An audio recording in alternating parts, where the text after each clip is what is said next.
got a 30 for 30 coming out? Yes, dude. I was just finna say, like, hey, we doing both, man. Don't worry, I'm gonna tape it.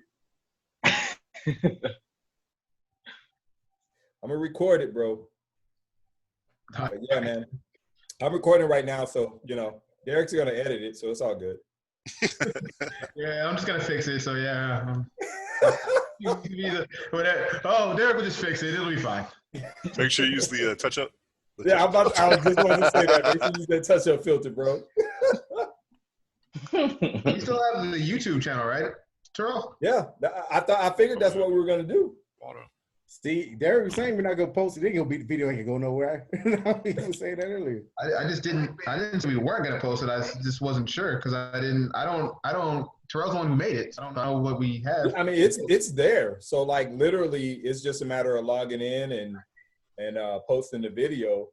Which I mean, there's not going to be too much you have to do. But I think it's there, and I would think there's some way to use the audio. Derek was doing some marketing yesterday at Chicken Pickle, man. He got our waitress to subscribe to it. Chicken Pickle? Yeah. Yeah, Chicken and Pickle. I don't know what that is, but it sounds lit. Like, wait. I envision like I don't know, a Black Lives Matter meeting going on at Chicken and Pickle. Like, no, definitely wasn't. No, not at all. It just feels like Roscoe's Chicken and Waffle. Made me feel like I was back at UT amongst just the white folk. Legit. It ain't that kind of party, huh? The chicken's just a front, man. It's really about the pickle. Ew. Hey, watch out.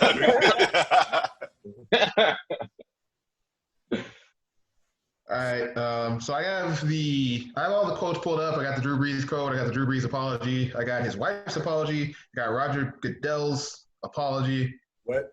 I got Drew Brees' tweet. I got Donald Trump's tweet back to Drew Brees. I got Drew Brees' Instagram back to Donald Trump. So all the background, if we need it.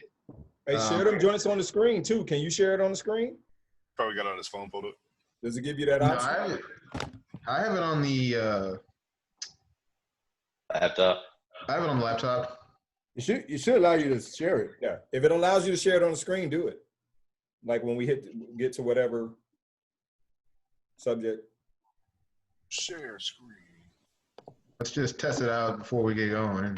So you disabled share screen sharing apparently. I did not. That's what it told me. Here, hold on. Terrell's a Zoom tyrant. There you go. Doesn't want to share the wealth. Try it now. Yeah, I'm it. Can y'all see it? Oh no, never mind. Just a second. Is it on the screen? Yeah. It's not that there. Nothing's on it, but it says you. There we go. Oh, let me see. Oh yeah, I can zoom in. Nice. Drew Brees. His wife hit us. His wife graced us with her presence today. Mm. Brittany Brees. She did a whole lot better job than he did. Yeah, hers seemed like she just did it herself. Yeah, like I believed her when she said she was in tears while she was typing it, bro. Because I mean, she looked like she was going to start along the same lines as he did about the knowing my heart, But then she kind of she took it to the next level and was like, "Yeah, white folks, we need to do some shit." It was funny because she was like, "Yeah, we got some work to do." It was such a turnaround from like one day before. It was like, all right, my bad. At this point, I don't know if I actually believe it or not. Like, part of me believes it, but then part of me is like, but he doesn't want to leave New Orleans. So. Honestly, I know, right? Honestly, at first I was like, come on, bro. But then I thought about it, dude. He was on a Yahoo Finance interview. Yeah. And it's like all of a sudden it's like, oh yeah, by the way, oh come on, man. Let me serve you up this question real quick. I think he was scared. I really do. He didn't look like he was prepared as much as I don't think he expected to get the question. But it was asked in a way that really wasn't like a got you kind of way. It was just like, hey, all this stuff is going on. What you think? And I really don't think he was prepared. I think when you get to that level as a quarterback in the NFL, it's like you don't want to believe it, but you got to like really be prepared every time you go into one of these interviews because of just your name is like become synonymous with the NFL. So it's like if some random cornerback. What he said though was pretty like. Oh, yeah. It's what he thought. It's what he thought. He's like, I will never respect anybody who says that. Like, all right, exactly, Drew. And that's what I'm saying. So it's bad that I feel like he had to be maybe a little bit more prepared because it's great that he came out and said what he felt, but at the same time, it's like, dude, in 2016, you totally could have got away with that answer. In 2020, in the middle of riots in all 50 fucking states, you can't give a 2016 answer, bro. Like, you going on the grill with the bad cops. Like, I mean, I feel like you probably just went like into like generic response mode. It's like, oh, so I have to talk about some controversial beat in between so I can keep people on both sides and stuff. But he probably hasn't realized that what's going on now, you can't be on the fence. It's like, bro, pick a side and let us know. I mean, killed either way. When I saw the quote, I was like, oh, he ain't ready for this fire. And then I immediately sent Derek and Daniel a text like, yo, he ain't ready for this fire he about to get. And then, like, all the kids at him. Like, even when they ended the interview, it was like, hey, like, nah, bro. It was like, man. You already going in? Yeah, I thought we were. And that was Terrell's first take. Gotta say some kind of names before we get going. So y'all just, y'all what are you talking about? It's got names on the screen. What are you talking about? I see the recording thing going. It's a recording, Austin. It's got names on there. Yeah, It's not recording. Yeah, it's like all the way down in the corner. It's a podcast, sir. Okay, well, YouTube though, right? What you say? Gonna put it on YouTube though, right? Yeah, I mean, Hey, sure. Daniel Davison with the good natural lighting on his afro. Yeah, wherever you at, it's sunny. It's sunny as fuck wherever you are. You're taking an Instagram picture. Look, Oh, okay. you see the blinds. Yeah, Getting across the eyes. in the daytime, it's perfect, but right now it's like sunset, and so I'm like, okay, it's right in my face. Yo. You see the I got a blinds, sunrise view, so I get the sunrise view. I don't get the sunset view unless I'm on the other side of the crib, man. There you go. That's better. Unless I'm in the west wing. All right, so I just figure. So we'll go in. We'll start with Drew Brees, and then we'll transition into the NFL because obviously the NFL is kind of a reactionary thing from Drew Brees and all that kind of fallout. And we'll just do what we normally do, and we'll just riff. I guess technically I'll host it or whatever, but it's gonna be the same kind of nonsense that we normally do. So those are the main topics though, just Drew Brees and NFL.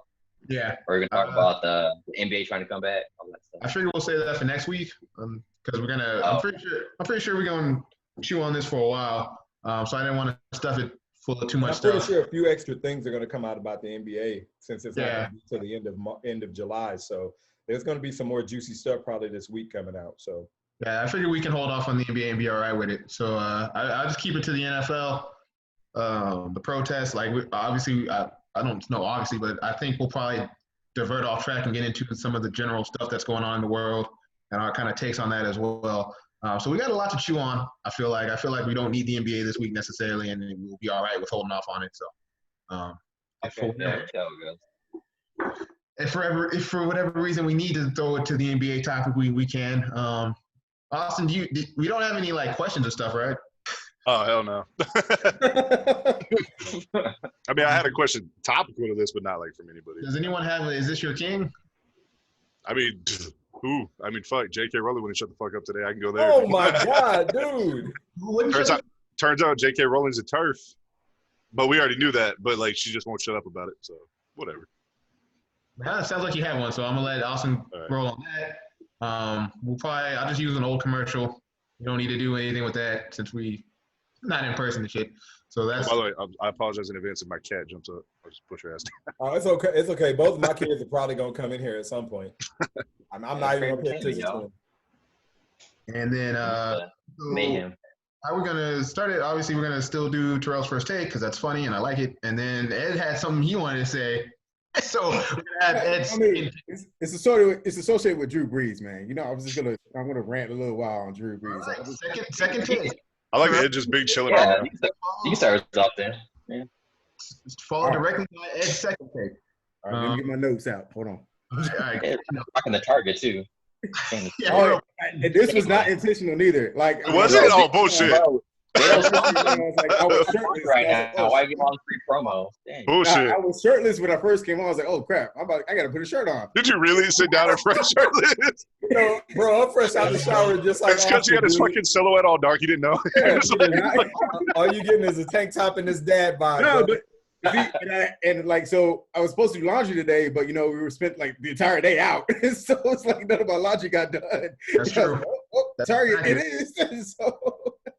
That's all right. Target, Target is an ally, so we good. Free They're gonna come off some money though. Yeah. I mean, and I got some things I can say about Target too that I won't get in trouble about. So there's some things I'd be able to say. I already talked to my boss about it too, so I had a conversation. So there's some things I can say. Target got most of my money. All right, stay in Target, bro. I'll start it with some corny intro thing like normal, and we'll be going. Yeah, you ready? You got your notes, Ed? You said you need to get notes. I didn't see you move. We good. I've been moving down low. I've been moving.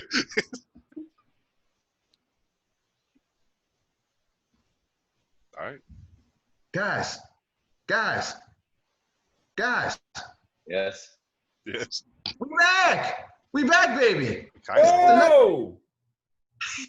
Someone don't take my catchphrases. Whoa! Do it, man. You're taking too long. Yo! Yo! No!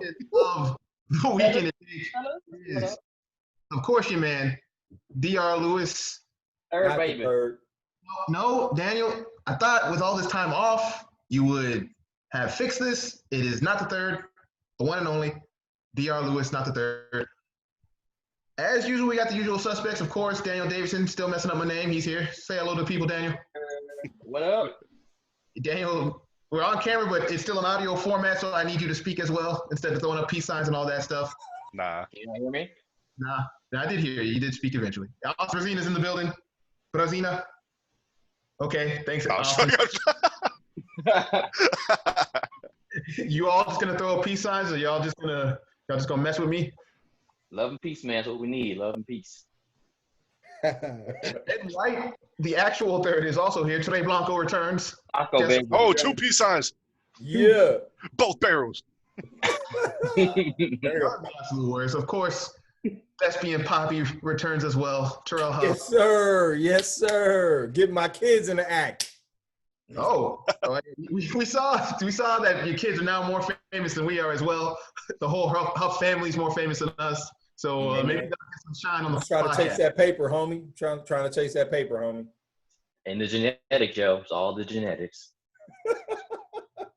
So we've been gone for a while, but we're trying to get back in your ears, trying to get back in your mind. And there's been a lot to chew on. A lot of stuff going on in the world, a lot of bad stuff, some good stuff. And so we're gonna talk about that. Some of it filtered through sports, some of it not filtered through sports. Before we even tell you what the topic is, though, we're gonna do what we always do and throw it to Terrell for Terrell's first take. We're not gonna tell you what he's talking about. He's just gonna go because that's what he does. He talks about things before they're ready to go. So Terrell. Off the dome. Off the dome. He's on my top left, so I'm throwing it to him. Sponsored by. We throw it to Terrell. Get him! Deep game, yo. Hey, I need y'all to listen to me right now. All you cats in the NFL, politicians, whoever you are, specifically these sports figures. Let me hit you to something right quick. It's not 2016 anymore. It's 2020. Things are going on right now. People are not accepting these BS takes and these BS excuses that y'all got for not supporting the cause, man. Bottom line is, if you're not ready to say Black Lives Matter, if you're not ready, I ain't even saying you got to be out there marching.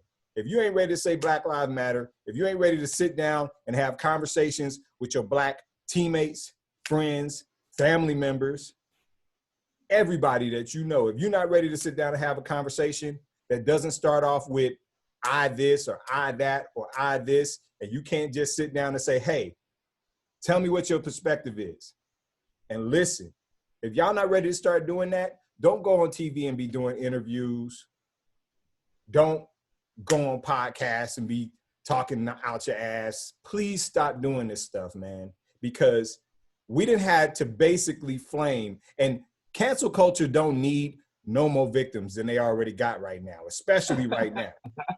We didn't already had to claim Drew Brees. He's on the grill right now.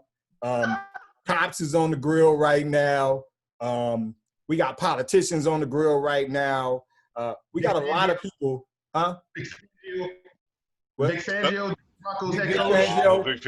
Vic Fangio used to be one of my favorite coaches. He on the grill right now. I mean, I'm hearing things about like Kirk Ferentz and like I don't even know nothing about Iowa football, but he on the grill right now. It's a lot of people on the grill right now, and guess what? We ain't got that much room left.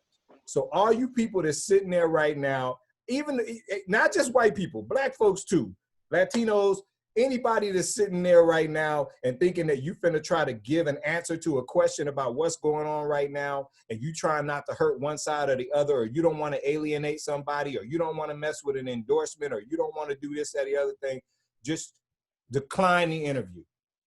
Because bottom line is you would much rather have people think you're not an ally, or maybe be curious about whether you're an ally, or maybe be curious about whether you own the team, than to just open your mouth and say something dumb and everybody know you're not on the team. And then you got to give apologies, and your wife got to give apologies, and everybody got to come out and talk about what's on my heart, and I didn't mean what I said, and what I said was perceived a certain way, but that's not how. We tired of hearing all that. So bottom line is, please, please, please think about what you're going to say. That's all I got to say. That's just my little public service announcement to some of you sports figures that will probably never hear any of this. But please do that, bro, because it's really, really getting super crowded on the grill right now. It's already a lot of cats getting roasted already, man. We don't need more. Handle your business. And you can tell Terrell was very serious about that, because he got very, very close to the camera. Continued to get right here, son. Yeah. My personal favorite is when he went full Kevin Hart and he's like, "Help me!" He started getting up at the camera himself. Hey, help me! There's a lot of hand motions that help you, bruh. That may or may not be seen. So Terrell's first take, sponsored by J&T Charters, official charters of the Memphis Grizzlies. And now that Terrell has given his first take, we'll introduce you to the topic a little bit. We're gonna go over the Drew Brees comments, what he said about the movement, about what's going on as protests break out all over the nation. Of course, after the tragic murder of George Floyd, protests have swept over the nation, and everyone has some stuff to say about it. The NFL has come to the forefront because of their previous stance on the Black Lives Matter and the police brutality protests that broke out in their sport since the 2015 season, led by Colin Kaepernick. And so they released a statement. Drew Brees has been releasing statements all over the place. He has about 4 or 5 statements. His wife has a statement. So now that I've introduced you to the topic, we are going to send it over to Trey Blanco as he tries to spin off his podcast further on my podcast, on our podcast. Hey, he's got the setup. Trey Blanco's second take. All right. So wait, not the third? Not the third? The second take? Well, I mean, he's the third. Yeah. I was fucking, go ahead. Let that man talk, bro. Right? They started up for you? Yeah. I'm just telling you, when you get your show, Ed, you know what to do. I got you. Yeah. So he is the 2006 Walter Payton NFL Man of the Year. He is a 2-time Offensive Player of the Year. He is a one-time All-Pro. He is a 13-time Pro Bowler. He is a 1-time Super Bowl MVP and a 1-time Super Bowl champion. And he is the quarterback of the New Orleans Saints. He rescued New Orleans after tragic Katrina. He was there to bring a Super Bowl to the city that much needed it.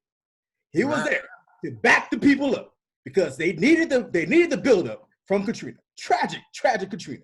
But yet, your quarterback, Drew Master Brees, failed at his one opportunity to stand up for his city. Yet again, the true opportunity to stand up for his city, he had failed. So many people have backed that boy up from coming from San Diego. I think he was left behind in San Diego. They backed him up when they brought him to New Orleans. And New Orleans embraced Drew Brees. and Drew Brees spat in their face in his comments. So, yes, I'm calling out all the people who will watch this on YouTube, listen to this on Spotify, and whatever else we go to broadcast this podcast. If he's on your fantasy team, you ain't on my team. Drew Brees should not be on nobody's fantasy team. Drew Brees should retire. I'm on Shannon Sharp's bandwagon of Drew Brees retiring. He does not deserve. Oh, sir. What? Let him cook, D. Let him cook. Let him cook. He's cooking. The grill's going. The grill's going. He does not deserve to be in this NFL. He just, and I was excited. Let me say, I was excited when I saw Drew Brees. I was excited. I was like, Drew Brees is about to have my back. Because Drew Brees is my boy. I back Drew Brees. But then he said what he said. Then you saw what he said. And he stood by it. And yet Trump, and when Trump, what even made it worse, Trump backed him up. President Donald Trump backed him up. If Donald Trump is your backup, you still failing, son. Tell him why you mad, son. So, and then he says how his apology, which wasn't an apology, it was a picture. It was a picture. It wasn't even a cool picture. It wasn't like the picture of Sylvester Stallone embracing the other guy. It wasn't that. It wasn't that. It was a handshake. Nah, we don't want no handshake, Drew. We have to open arms, bro. We want the hug. We want some love, man. That's what we want. But nah. And then because we backlash you even more, you want to say apology, a written apology. Probably about your brother. I get it. That's cool. But yet, I don't accept it. And so your teammates may accept you. That's cool. I don't think Malcolm Jenkins does. We'll see what Malcolm Jenkins does in the coming season. We'll see what happens during the practice time when the quarterback ain't supposed to get hit. How many times Drew Brees going to get hit? I'm just saying. Malcolm Jenkins is a bro. And I respect Michael Thomas, too. Michael Thomas said, I forgive him. That's my quarterback. And I respect that. But I don't have to forgive him at this moment. I probably will forgive him later on. But he still won't be on my team. I currently have Drew Brees on my team. It's going to be dropped once the season starts. And I'm telling you, if Drew Brees is not at 0% on anybody's team by the beginning of fantasy football, all y'all failed. That's all I got to say. Ed, trade him. Don't drop him, man. Trade him. Yeah, you got to get started. He can't trade him. You shouldn't be able to trade him nobody. You can find one. Why you got to take him? Hey, I'm looking for the most racist dude in my league. That'll be pointing them out. Whoever takes that trade is like, or at least the suspect one. At least the one where you kind of like, yeah. So that was Trey Blanco's third take. With that hot fire flying you. Sponsored by Target because he's wearing a Target shirt. Pow! Hey, Target really sponsor this podcast. So. Target gonna call us like, hey. I was like, no. We're not sponsored by Target. We're not. Thank you. I was like, come on, man. Target don't need no problems from us. You know, hey, Target got our back, bro. I got that later on for sure. Right now, not the plug. And go get the sponsor. There you go. I also like how Ed asked for like where we're gonna post all these videos. So he's like, "Can you give me that whole supply chain for when I start mine?" And wherever else that may be. So you heard Ed set flame to Drew Brees and his entire tenure with the New Orleans Saints and such. So what did Drew Brees do? So early in the week, Drew Brees said, when asked about what was going on with the protests in America, he said, "I will never agree with anybody respecting the flag of the United States of America or our country. When I look at the flag of the United States, I envision my two grandfathers who fought for this country during World War II, one in the Army and one in the Marine Corps, both risking their lives to protect our country." And so he said that and immediately he caught hands because he forgot that it was black dudes serving right alongside his grandpappies. The entire time. Yeah. And to what Terrell kind of touched on earlier when he was saying there's no more room left on the grill, that's basically what happened. Like, people are tired of having to explain it. So when Drew piped up, everybody's like, shut the fuck up. That was it. That was the end of it. They're like, we don't want to hear it. Oh, what's interesting about this particular about Drew Brees being the one who said this is that these aren't different thoughts than what he had in 2016, as Terrell kind of alluded to. He didn't name Brees, but that's basically who he was talking about when he said having 2016 opinions in 2020. Because back in 2016, Drew Brees had this to say about then when Colin Kaepernick and his movement had started up. He said, "I disagree. I wholeheartedly disagree. Not that he wants to speak out about a very important issue, No, he can speak out about a very important issue, but there's plenty of other ways that you can do that in a peaceful manner that doesn't involve being disrespectful to the American flag. The great thing about this country is that we have the freedoms that allow you to speak out openly about any issue. So I'm not commenting on the issue itself, because any person that has the right to speak out on any issue they want. That's the great thing about being in America. But the American flag is what represents those freedoms. It represents the very freedom that Colin Kaepernick gets the opportunity to exercise by speaking out his opinion in a peaceful manner about the issue. Like, it's an oxymoron that you're sitting down disrespecting that flag that has given you freedom to speak out. And he went on to say more stuff in that vein, but that's the gist of what he said in 2016, which actually, to me, was even more annoying because he doesn't ever speak about the issue that Colin Kaepernick is protesting. He just kind of glides around it and calls it an issue and says he has the right to speak about it. Well, he is speaking about it, and you don't even seem to know what he's speaking about, or if you do, you don't care to bring it up because there's a reason he's kneeling during the national anthem. And you're not addressing that. You're just talking about what it means to you and the flag. And so just the privilege in that actually strikes you a bit more than even what he said this past week.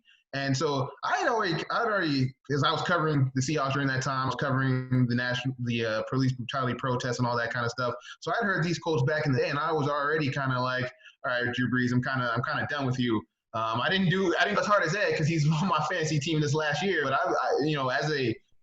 as thinking that Drew Brees is this kind of ambassador in New Orleans, I was kind of done with that even back in 2016, just based on, he doesn't have the back of his constituency, as Ed basically articulately pointed out. And it's been like that for a while. This isn't new. This wasn't something that popped out of nowhere. He has a history of this. And so that's kind of where I came out on it, just based on knowing what he had said previously. And I honestly think his previous comments are a little worse than this last week. It just happened to be that the culture has shifted. And so Drew Brees kind of got caught with the rules changing. And thank God, because I'm so happy he got caught. Yeah. I'm so happy that we live we're starting to shift where we can see that this is saying that kind of paying the fence, as Daniel said.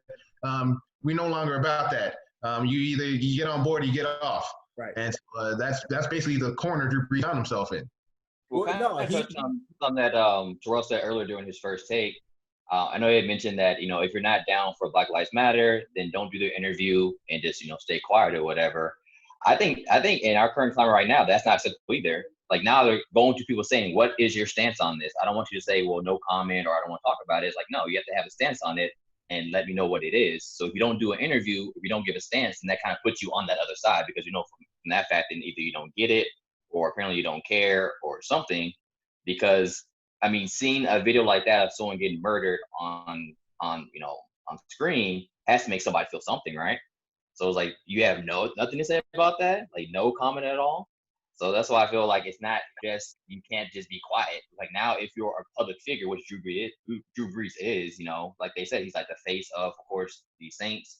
He's a big figure in New Orleans. Then yeah, they're going to go to get your take on stuff, because that's what it is when you're in that place of power. It comes with certain responsibilities. And part of that is addressing certain issues, social issues and such. So yeah, you're going to have to give your take, and you better have been paying attention, or if not, then you're going to get called out and get put on Ed's grill. So it's a big ass grill. But no, you're right. You're exactly right. Oh, I'm sorry. I was going to say, you're right though, like, about the last few days, I've looked up a lot of people on Google, like, political stance, because I was curious. I'm like, well, who is actually, like, and just earlier today I was kind of thinking to myself, I'm like, what does Tim Duncan think about this? Just as like an aside, I was like, I would hate to find out some bullshit like people that I really like. But anyways, one that I looked up personally was like Dolly Parton, because I was thinking about country music and everything, and how typically that's but I was just curious. I was like, what do you have to say about it? And a lot of people don't have comments. So you kind of like, well, what do you think about it? That's telling by itself, though, isn't it? Yeah. Well, the Dolly Parton one, just to clarify real quick, because I don't want to throw no shit on Dolly Parton. Dolly Parton has publicly said that she refuses to get into any kind of politics, but she has publicly said that she does not like Donald Trump, and that we all need to pray for that man. So just real quick to get that out the way, that's about as strong a stance as you can take. Bless his heart. Yeah, that's about as strong a stance you can take. Yeah. But like, the funny thing is to me is first of all, I keep talking about the grill. The NFL is the main course, all right?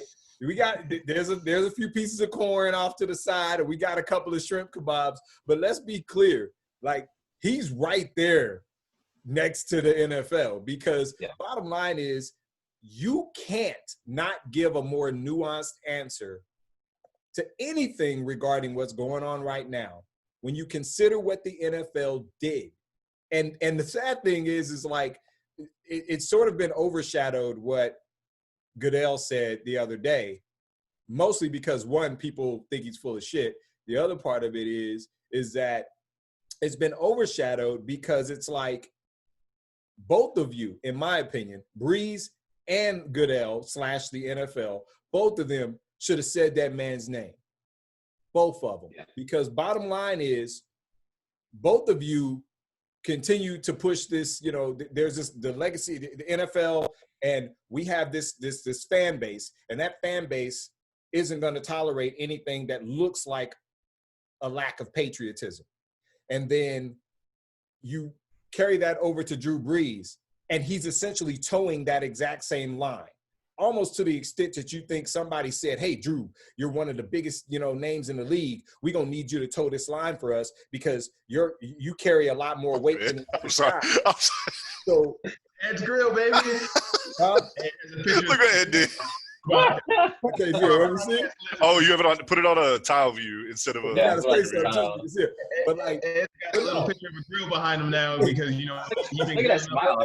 But really though, like, very pleased with himself. Like, to me, it was so annoying because it was almost like they had a conversation, and it was like, okay, these are the talking points. So we're gonna give Tom Brady, we're gonna give you these talking points, and then, hey, Drew, we're gonna give you these talking points. And then, oh, hey, Aaron Rodgers, we're going to give you those talking points. Aaron was like, fuck y'all, okay? Aaron was like, nah, bro, this is messed up. Like, I'm not getting, no. And so when you look at those three quote-unquote poster boys, two of them kind of rolled with it, including one that had a Make America Great Again hat behind him in a locker room while he was doing the interview, but we already know what's up with that. But Breeze, basically, it was almost like he latched onto them. He went into a time capsule, and he came out 4 years later in the middle of all this stuff and was like, hey, I could still just use that same line that I did back in 2016, right? Can I just roll with that? Okay, cool. And then he just rolled with it. And it's like, nah, bro, you got to say more. Because bottom line is, if you want to say that I've got a fan base that either I agree with or whatever, and I feel this way, hey, it's called nuance. Add a little something more to it. Guess what? The Tuskegee Airmen served in World War II too. And when they came home, they got spat on. When they came home, they didn't get the benefits that your grandpappies got. When they came home, some of them got lynched. And guess what? We're seeing it in the street right now. So how about you go back in your bathroom, figure out a better thing to say, and then bring your butt back out here and say something else. And that's pretty much essentially what we got, because he came out and he did his little Instagram message, and then he kind of apologized. He still tried to pull that, I apologize that what I said was perceived XYZ, which is bullshit anyway, but still, he came out and he attempted it. And then his wife came out and cleaned the whole thing up, yesterday or whatever it was, or earlier today. She came out and cleaned everything up and did basically what he should have did. And there was actually, I felt like, even just reading it, it felt like there was more sincerity in what she said when she didn't have to say it, which is the funny part. So to tie into that real quick, my next question is, especially because we're harping on Drew Brees right now, in terms of Drew Brees' apology, in terms of his wife's apology, and then in terms of Roger Goodell's apology, what do y'all find sincere or not sincere about it? Because personally, I don't really like Drew Brees' initial apology, but I really did appreciate the fact that he added the president, which to me was like one of those, okay, well, at least he's drawn some attention to what he's saying right now. And it was in response. It was a response to something that the president did say in regards to he shouldn't have apologized, which to me was about the – I just saw the grill. I hadn't seen it yet. So the fact that he said – and that's the thing. Don't try to put me on blast. I'm already on the grill to begin with, okay? First of all, I'm there to begin with. So, and Trump is the charcoal. So it's like, to me, I'm like, don't come out and at me and then tell me like, oh, you shouldn't apologize. Like, nah, bro, what I said was wrong. And I realized what I said was wrong. And so this is what I'm going to do. You can take my apology, and whether you feel like it's good or not, that's fine. But the bottom line is, Don't come at me. So he felt like he had to go back. And the reason is because, and then I think about this. If we're not in the middle of everything that we're in the middle of and all this wildness between coronavirus and the marching and the riots and everything, whatever, the protests, if we're not in the middle of all this, does he really go back at Trump like that? Does he? I don't think he does. Let's pause for a second because we're talking about things and we haven't informed the listener on what we're talking about. Because Drew Brees, after he made that initial statement, he made multiple attempts at apology. He tweeted at President Trump, sent a letter to President Trump via social media. His wife apologized. So the initial apology from Drew Brees goes as such. I would like to apologize to my friends, teammates, the city of New Orleans, the Black community, NFL community, and anyone I hurt with my comments yesterday. In speaking with some of you, it breaks my heart to know the pain I have caused. In an attempt to talk about respect, unity, and solidarity centered around the American flag and the national anthem, I made comments that were insensitive and completely missed the mark on the issues we are facing right now as a country. They lacked awareness and any type of compassion or empathy. Instead, those words have become divisive and hurtful and have misled people into believing that somehow I am the enemy. This could not be further from the truth and is not an accurate reflection of my heart or my character. This is where I stand. I stand with the Black community in the fight against systematic racial injustice and police brutality and support the creation of real policy change that will make a difference. I condemn the years of oppression that have taken place throughout our Black communities and still exist today. I acknowledge that we as Americans, including myself, have not done enough to fight for that equality or to truly understand the struggle and plight of the Black community. I recognize that I am part of the solution and can be a leader for the Black community in this movement. I will never know what it's like to be a Black man or raise Black children in America, but I will work every day to put myself in those shoes and fight for what is right. I've always been an ally, never an enemy. I am sick about the way my comments were perceived yesterday, but I take full responsibility and accountability. I recognize that I should do less talking and more listening. And when the Black community is talking about their pain, we all need to listen. For that, I am very sorry and ask for forgiveness. And then his wife has also issued an apology. She said, we are the problem. I write this with tears in my eyes, and I hope you all hear our hearts. I have read these quotes and scriptures 1,000 times, and every time I read it and the words sink into my heart, I think, yes, this is what it's all about. Only until the last few days, until we experience the death, we experience the hate, that I realized that these words were speaking directly to us. How could anyone who knows us or has had interactions with us think that Drew or I have a racist bone in our body? But the whole point, somehow we as white America, we can feel good about not being racist, feel good about loving one another as God loves us. We can feel good about educating our children about the horrors of slavery and history. We can read books to our children about Martin Luther King, Malcolm X, Hank Aaron, Barack Obama, Rosa Parks, Harriet Tubman, and feel like we're doing our part to raise our children to love, be unbiased, and with no prejudice, to teach them about all of the African Americans that have fought for and risked their lives against racial injustice. Somehow, as white Americans, we feel like that checks the boxes of doing the right thing. Not until this week did Drew and I realize that this is the problem. To say I don't agree with disrespecting the flag, I now understand that also saying I don't understand what the problem really is. I don't understand what you're fighting for, and I'm not willing to hear you because of our preconceived notions of what the flag meant to us. That's the problem. We are not listening. White America is not hearing. We are not actively looking for racial prejudice. We have heard stories from men and women we have known and loved for years about the racism that occurred in their lives, stories that were never shared or talked about because somehow they were considered normal. To all of our friends and anyone we hurt, we will do better. We want to do better. We want to hear you, and we will fight for you because thinking we are not part of the problem is checking the box. It means we are not doing enough. It's our job to educate ourselves. We are sorry.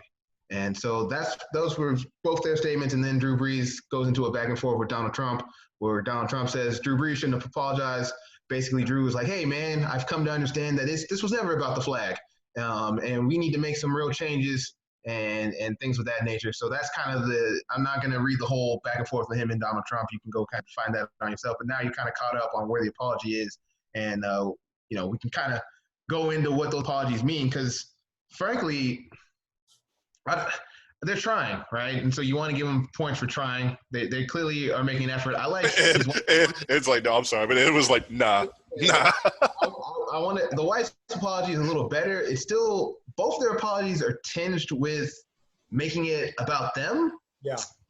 Making it about their pain, making it about how they're being perceived. Drew Brees even goes in and says, "What's my perceived comments?"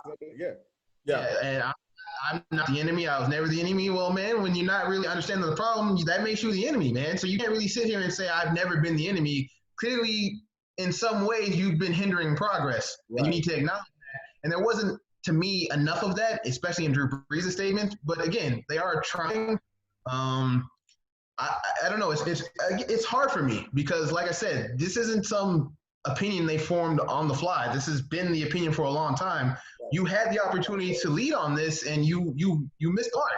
And now you kind of want to say, I can be a leader in the Black community. Well, no, you can't. You had that chance, and you messed it up. So you need to do more listening, which is why I like what she said at the end, because she kind of brings it back to, we haven't been listening enough. We need to do more listening. Drew Brees really never hit that note in his apology. He still seems more like, hey, I can lead this charge, and I've always been on your side. And it's like, well, no, Drew, you haven't always been on our side. That was made clear.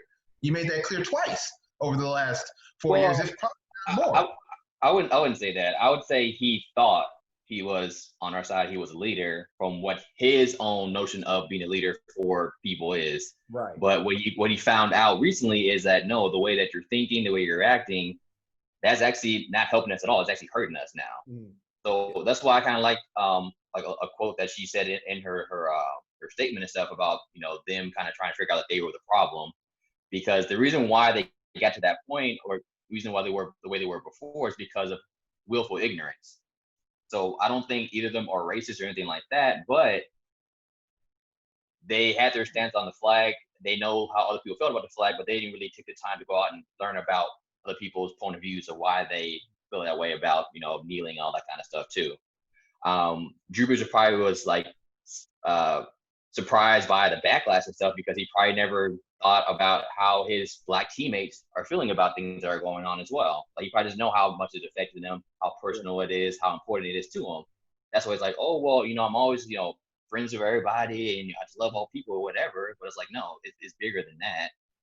And the fact that you just won't take the effort to actually fully understand the other side or where we're coming from is actually doing more damage to us than what you really think. But now he's feeling that because of all that backlash.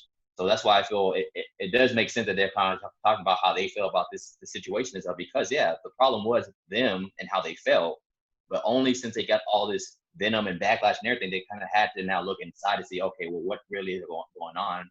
Why people would turn on me like this? And now they're starting to see it, I think. Well, so I think they actually are turning the corner. And I get that. I'm not saying that's not valid, and I'm not saying that. Obviously, we want change. So however you can come about change, that's important. At the same time, what hurts still, even through their apologies, it shows a lack of empathy, right? You could only understand this issue. You weren't willing to open up your ears and listen, because it's not like we're not saying new things. These are things that are out there. He's been in a Black locker room for his entire career. These are things that were out here if you were willing to open up your ears and listen to the other side, but they have not been, as you said. And that just shows, not only when the stakes were raised for them, were they able to understand and see the empathy that was needed. And so that still hurts. It's still hard to get past. And I'm not saying that invalidates what you were saying, Daniel, because what you said makes sense, and what they say makes sense. It still hurts to hear that language, and maybe that's the only way we can get the apology. But it hurts to see that language couched in still so much we. I mean, us, when it really needs to be about the people you hurt. I didn't feel enough, and that's why I said I like her apology better, because I do feel I hear a lot more about that from her than him. His apology, I still feel. Well, his he probably had like a publicist help him with his. So hers probably did all back on her own. That's why I worked. Yeah, you could tell hers was pretty straightforward. Yeah, like it was her. Yeah.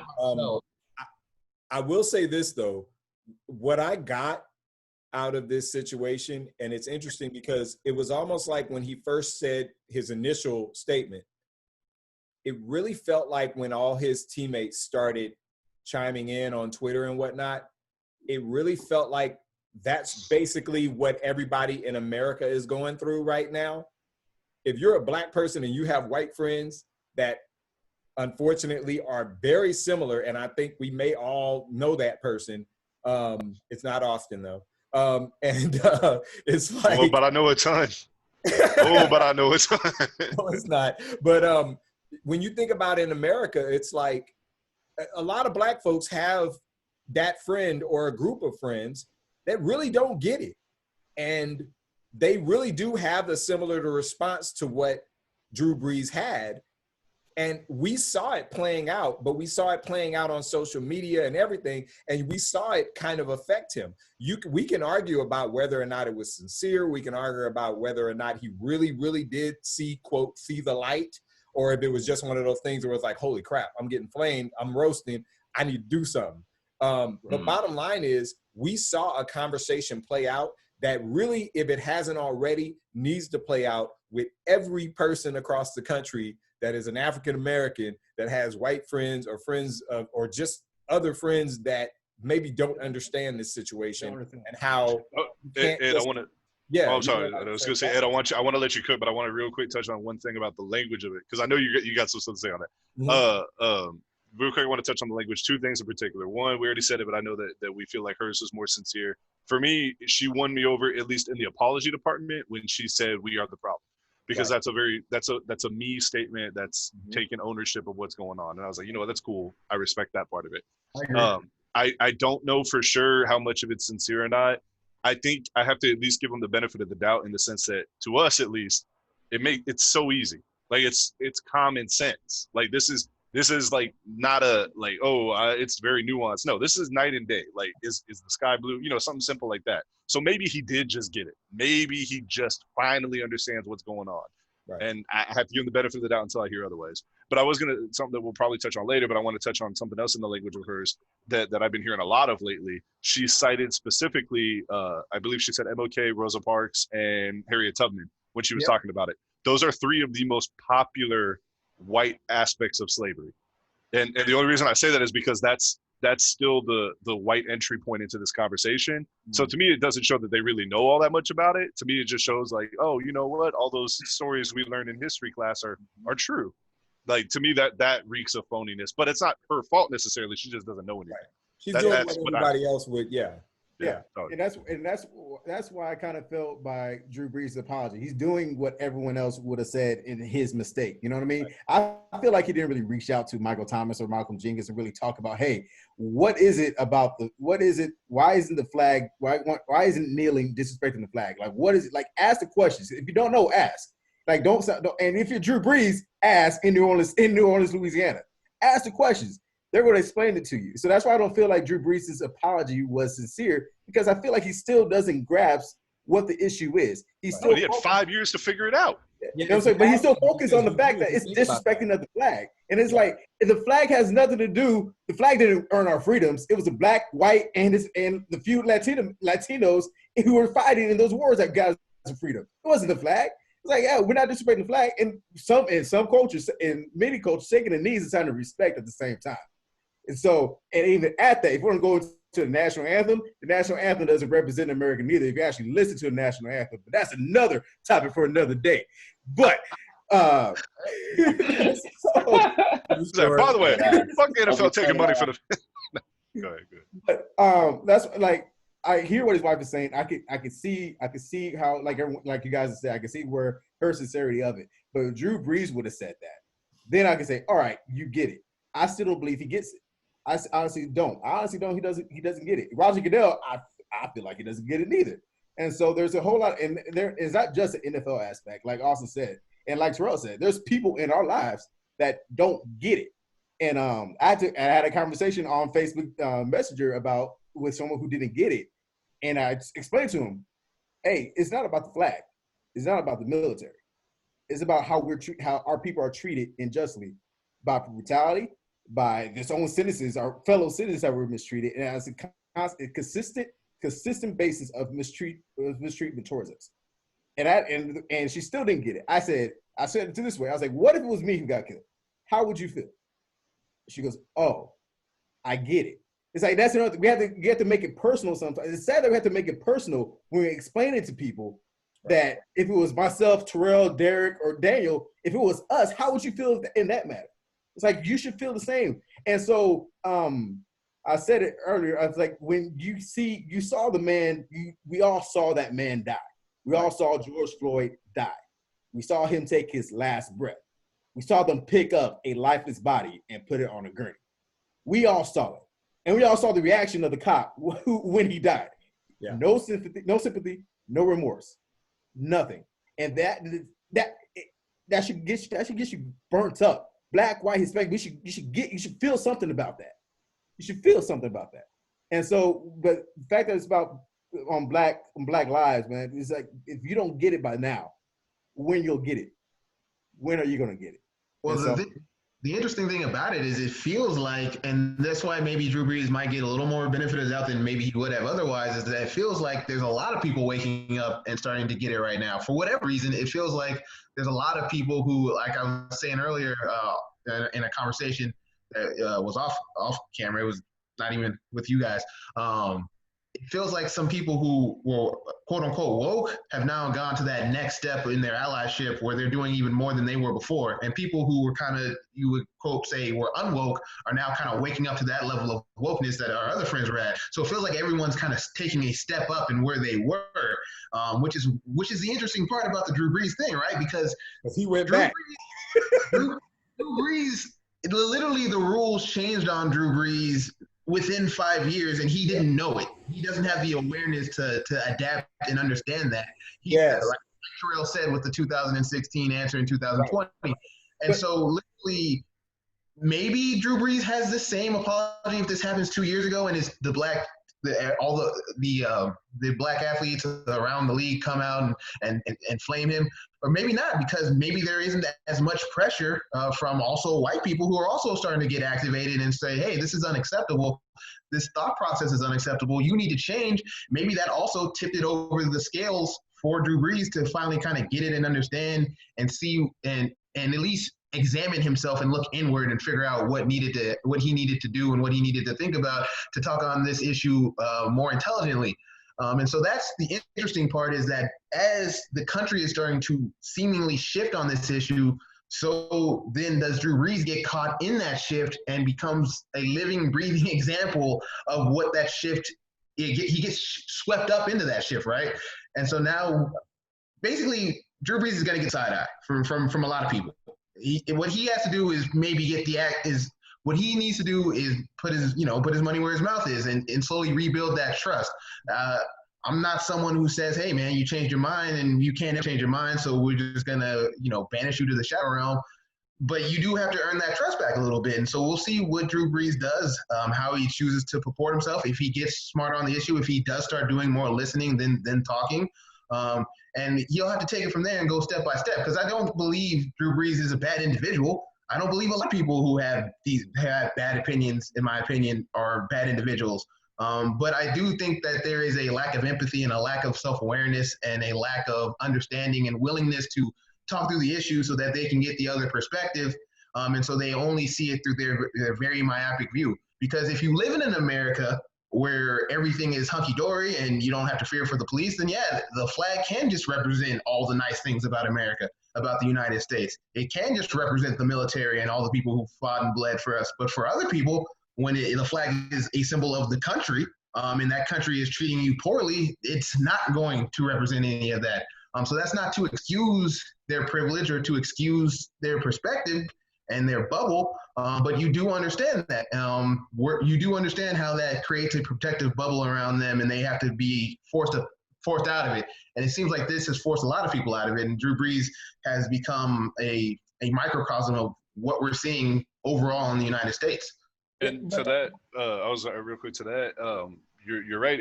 I think the frustrating part is the disassociation of like you've got the side that's pro flag, whatever. You know what I'm trying to say. You got the side that's pro flag, and they're like, "How dare you tell me what to think about America?" All right, cool. Why are you telling them what to think about America, and vice versa? And that disassociation is just frustrating. That's where a lot of this frustration boils over. But specifically, like something I can speak to, this is probably where I'll throw more shade on Drew Brees than is fair. But whatever, fuck it. He said what he said. He strikes me as the kind of guy that's like, he's been approaching this over the last 5 years, or even more than that. He's been approaching this probably his whole life. And his default answer is what a lot of people's default answer is, to just kind of roll your eyes and be like, oh, here y'all come fucking talking about race again. And that's his default answer to that question. So that's why he hasn't learned anything in 10 years, 5 years, whatever. Like, he hasn't learned anything because his default answer is to be like, just shut up. Like, I'm tired of hearing about it. Whatever. If that's the way you want to live your life, so be it. But don't be surprised when people get mad at you for that. And to me, that's what the mark is with Drew Brees right now, that he hasn't grown, and now he's paying for it. publicly is what's going on with that. That's how I got his apology. It was like a woe is me type of apology. You know what I mean? Right. And so it was like, you don't get it still. You know what I'm saying? It's not about you. And real quick, I'm going to take it back. But real quick, the other side of contrition is that if he's truly contrite about this, he truly has contrition to show for this, then he can't dictate when people forgive him. He's just got to keep doing it. And he's got to take it. He's got to be out there listening to people call him racist, whatever. Like, maybe that's fair, maybe that's not fair, but he's going to have to deal with it and continue to push forward. He has to do what Cap did, but on the other side of the issue. Yeah, that's exactly what Cap did. Cap basically said, I know people are apparently deciding to say I'm unpatriotic. They're deciding to say I'm anti-police and I'm all this stuff. He knew they were saying those things early on. He knew. He was anti-police, though. And that's fine. I mean, hell, in Minneapolis, they just defunded their whole police department. So, or at least they voted to. So my point is like, but he knew his stance and he knew what he was against and he stuck with it, knowing after a few weeks that it could possibly cost him a career or at least cost him the current job he had. And so to me, when I look at that and I'm looking at two men on opposite sides of this issue, and what I see, and this is the part where it's like, we could talk about accepting his apology. We could talk about sincerity in that apology. But what I see is, I see one man that was willing to continue to stand up for what he believed in, and another one that's saying he believes in something only because that's been what he's been spoon-fed for probably most of his life. If you just keep on saying how much you love America, if you just talk about the military, if you just talk about loving the cops, and you just talk about just apple pie and all these wonderful things, guess what? Nobody's ever going to be able to attack you except for Black people. But it's okay because we don't care what they think.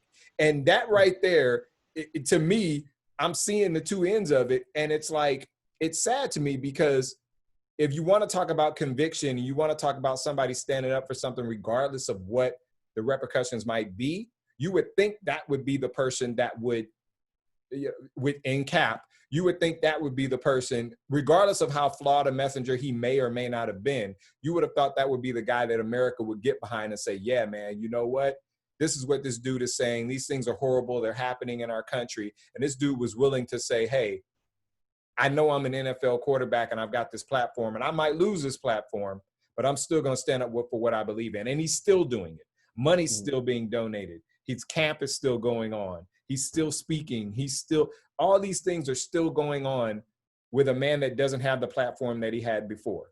So to me, when I'm looking at that, I'm sorry, but if I'm going to look at the guy that took, if I'm going to look at the guy that I'm going to get behind more, I'm going to get behind a guy in Colin Kaepernick, and not just because I'm a 49ers fan. I'm going to get behind that dude because that dude actually sacrificed a lot of things. Mm-hmm. He sacrificed more than any person that has not served in the military could ever sacrifice for his people, if you will. So, speaking of sacrifice, I'm glad that Peter Norman is getting so much recognition now. Like for just because people are drumming up the past, it's just pretty cool. Peter Norman's the Australian runner that was he second or third at the Olympics? I don't remember, but he was the one that was up there on the podium when they put the fist in the air, and he got effectively banned from Australia everything to the point where like they came back to him in like the late 2000s and were like, hey, we want you to be part of our commercials, but you got to say you're sorry. And he's like, fuck y'all. So it's just cool that he's getting attention, but that's an aside. Australia got their own grill when it comes to race issues, but that's another the way they treat Aboriginals. Yeah, man. A big thing on the I'm sorry, Dean. No, I was just gonna ask you. You seem like you had something to say, so go ahead. Yeah, well, one thing I want to touch on for the Cap thing though is he actually wasn't just for I know I believe I'm gonna stand on it. He actually took in consideration the other point of view or the other side as well. Yeah. For example, when he first started protesting, he actually was sitting down. Yeah. But he took the time out to go talk to a military vet, ask him about, what should I do? Is this a good thing to do it? And he explained that, sitting down might be seen a little bit too offensive, but kneeling, as in, in the military and your religion and most things is seen as, showing respect to something. Right. Yeah. And which is why he then switched to kneeling. So this is kind of where Drew Brees would have helped him out, take a page out of Kaepernick's book by saying, okay, I might believe that, no one should ever kneel in front of the flag, but let me still go out here and talk to the people first, though. Right. Let me ask them, why are you kneeling? Why do you think it feels okay? even if he doesn't change his mind about the whole actual act of kneeling, he might actually still understand the reason why they want to protest in the first place. Right. During national anthem in front of the flag as well. So him not doing that is kind of what hurts him and has him lose quite a bit of credibility in terms of, okay, you don't get it, you don't really care because you never took the time to actually try to learn the other side when you have such a huge platform. And every single day or most days of your life, you're actually in the locker room with African-American men who obviously feel some type of way about what's going on, but you never took the time to actually reach out and talk to them or, even see what's going on with them, even though they're the reason why you are where you're at right now in terms of, famous millions, all that kind of stuff too. Right. And that's kind of the annoying part, right? Is that the answers are around them and they're just choosing not to go seek those answers out and find those answers. And what's funny is it shows a lack of even understanding even the most basic part of their own opinion, because you talk to people about kneeling and they seem to think that kneeling is this sign of disrespect. When there is that story out there, Nate Boyer, who was a former Green Beret who Colin Kaepernick talked to, and they had that conversation and moved him from sitting to kneeling. So there was a willingness to change and make the protest even more peaceful, which then in turn makes Black Americans and minorities even angrier because we're always having to walk back the protest even further. And so and then when we do that, and then you don't even appreciate that we've done that. And so that's another thing with this juxtaposition, right? People are seeing, what the protest could be and seeing how they can escalate and the anger that's out there. And if you want to say some of that's led to rioting, there's still, rioting is a whole different kind of subject that's a little too complicated to get into necessarily. But you see what the anger could turn into, right? And so now all of a sudden, Colin Kaepernick kneeling doesn't look as bad to you, right? Or you're saying, hey, we're all for protest, but it needs to be peaceful. Well, no, you're not, because we did this for 4 years, and you seem to not even think about it. You seem to not care. You seem to not only not care, you went the complete opposite way and decided that this was so disrespectful that you didn't even want to listen to our grievances. So it's kind of like that MLK and that Malcolm X thing, right? So you have the carrot and you have the stick. One's throwing up the stick, and then the other's throwing up the carrot, and now you're moving back towards where you should be because you find the carrot a little more palatable. And that's that's boiling down history to a little too much basicness, and I don't really like to do that, especially because it's already done enough in our history books, especially with Black history. Malcolm X isn't some radical, angry guy, and MLK isn't just this peaceful Saint Dove person, and that's how they're portrayed in the history book. So I don't necessarily want to stand on that, but that you get what I'm saying, where now that there is a bit of a stick, the carrot is starting to look a little more appealing to them, and so they're backtracking on where their priorities are, and that changed on the fly on Drew Brees, and he wasn't aware of that change, and that's why he finds himself in that spot, and it's just annoying because these answers have always been here. Right. You could have always had answers, but you chose not to because you were thinking in your own lane, and you didn't want to branch out, and as Daniel said, and really just be accountable. Be accountable to the people, to your friends, to people you claim to love, right? That's when it hurts. When Michael Thomas had real hurt when he called out Drew Brees, because that's his dude. That's why he was, accepted the apology so quickly and was willing to get back on track, because that's one of his dudes. He throws him the football. They have a relationship. And so these people have been around this whole time. Why haven't you been listening to them? That's my point. That's the most maddening thing about this whole situation, is you literally have something that many people in rural parts of this country, specifically in the South and some in the North and other parts of this country, there's people in rural America that rarely see a person of color, except for on TV. They don't have that source right there in front of them 9 months out of the year that they can literally just sit down and have a conversation with about this particular subject. You have that. And that's why it's so unacceptable, because if he had just taken the time to have a few conversations here and there, even if it's just with fans, I mean, he's in New Orleans, for goodness sake. So, I mean, even anybody, he never answers that question in that way. I guarantee you, if he had sat down with anyone of color, any person of color, a Black man, woman, whatever, if he had ever done that and really, truly listened, done some of the things that his wife was saying in that apology, I guarantee you he doesn't say that. I would bet anything he never says what he said the other day. And the sad part, and that is what's so crazy, is that you can say accepting what a black man or a woman is telling you about what's going on in America with racism and whatnot. You can say that it'll be hard to understand, or you can say it's going to take me a while to come on board and get what you're really, really trying to tell me and understand your perspective. That's fine. But it doesn't take but one good conversation about this subject where you're truly listening to prevent you from making the statement that he made the other day. And that's what's so crazy about this. That's why so many people are unwilling to say, nah, bruh. Like, so many people are unwilling to just be like, oh yeah, you know what, I accept what you're saying. So it's like, I'm not writing the dude off, but at the same time, this is it's like, it's the ignorance aspect of it. And that's the part of it that's so bad. It's the ignorance aspect. I'm not expecting you to be a Rhodes Scholar. You're a quarterback in the NFL. I'm not expecting you to be the smartest guy in the room. I'm not expecting you to, come out here and lead marches. I'm not expecting any of that out of you. I'm expecting you to just understand perspective. And it feels to me like it's like my perspective. If I'm Drew Brees, my perspective is a perspective that matters. You better not perceive what I'm saying as anything other than just being a patriot. And, that's it. And so it just, that's the maddening part of this whole thing to me, man. Yeah. And I'm right with you on that. And Daniel said the same thing. It's like, if you think about it, Drew Brees' upbringing was a sheltered upbringing. He went to Austin Westlake. Oh yeah. Predominantly white area. He went to Purdue, a predominantly white university. And then he goes to New Orleans after being 5 years in the NFL. So he grew up being where it was okay to be ignorant and ignore the issues. But now, once you go to New Orleans, man, there's a time for you to learn. And so he's had the opportunity to learn, and he just did it. So the fact that he chose to be ignorant, and he's not even acknowledging the fact that he chose to be ignorant, that's what really makes me upset. And so if he said, you know what? Well, no, I was going to say New Orleans, Louisiana changes black people.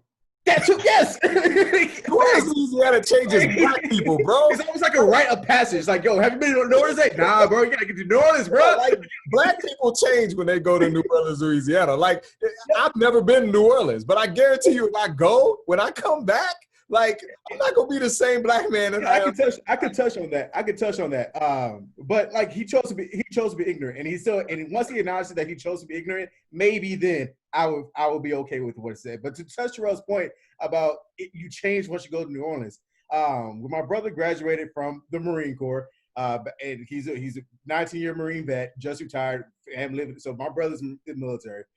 We drove from San Antonio to South Carolina, Parris Island.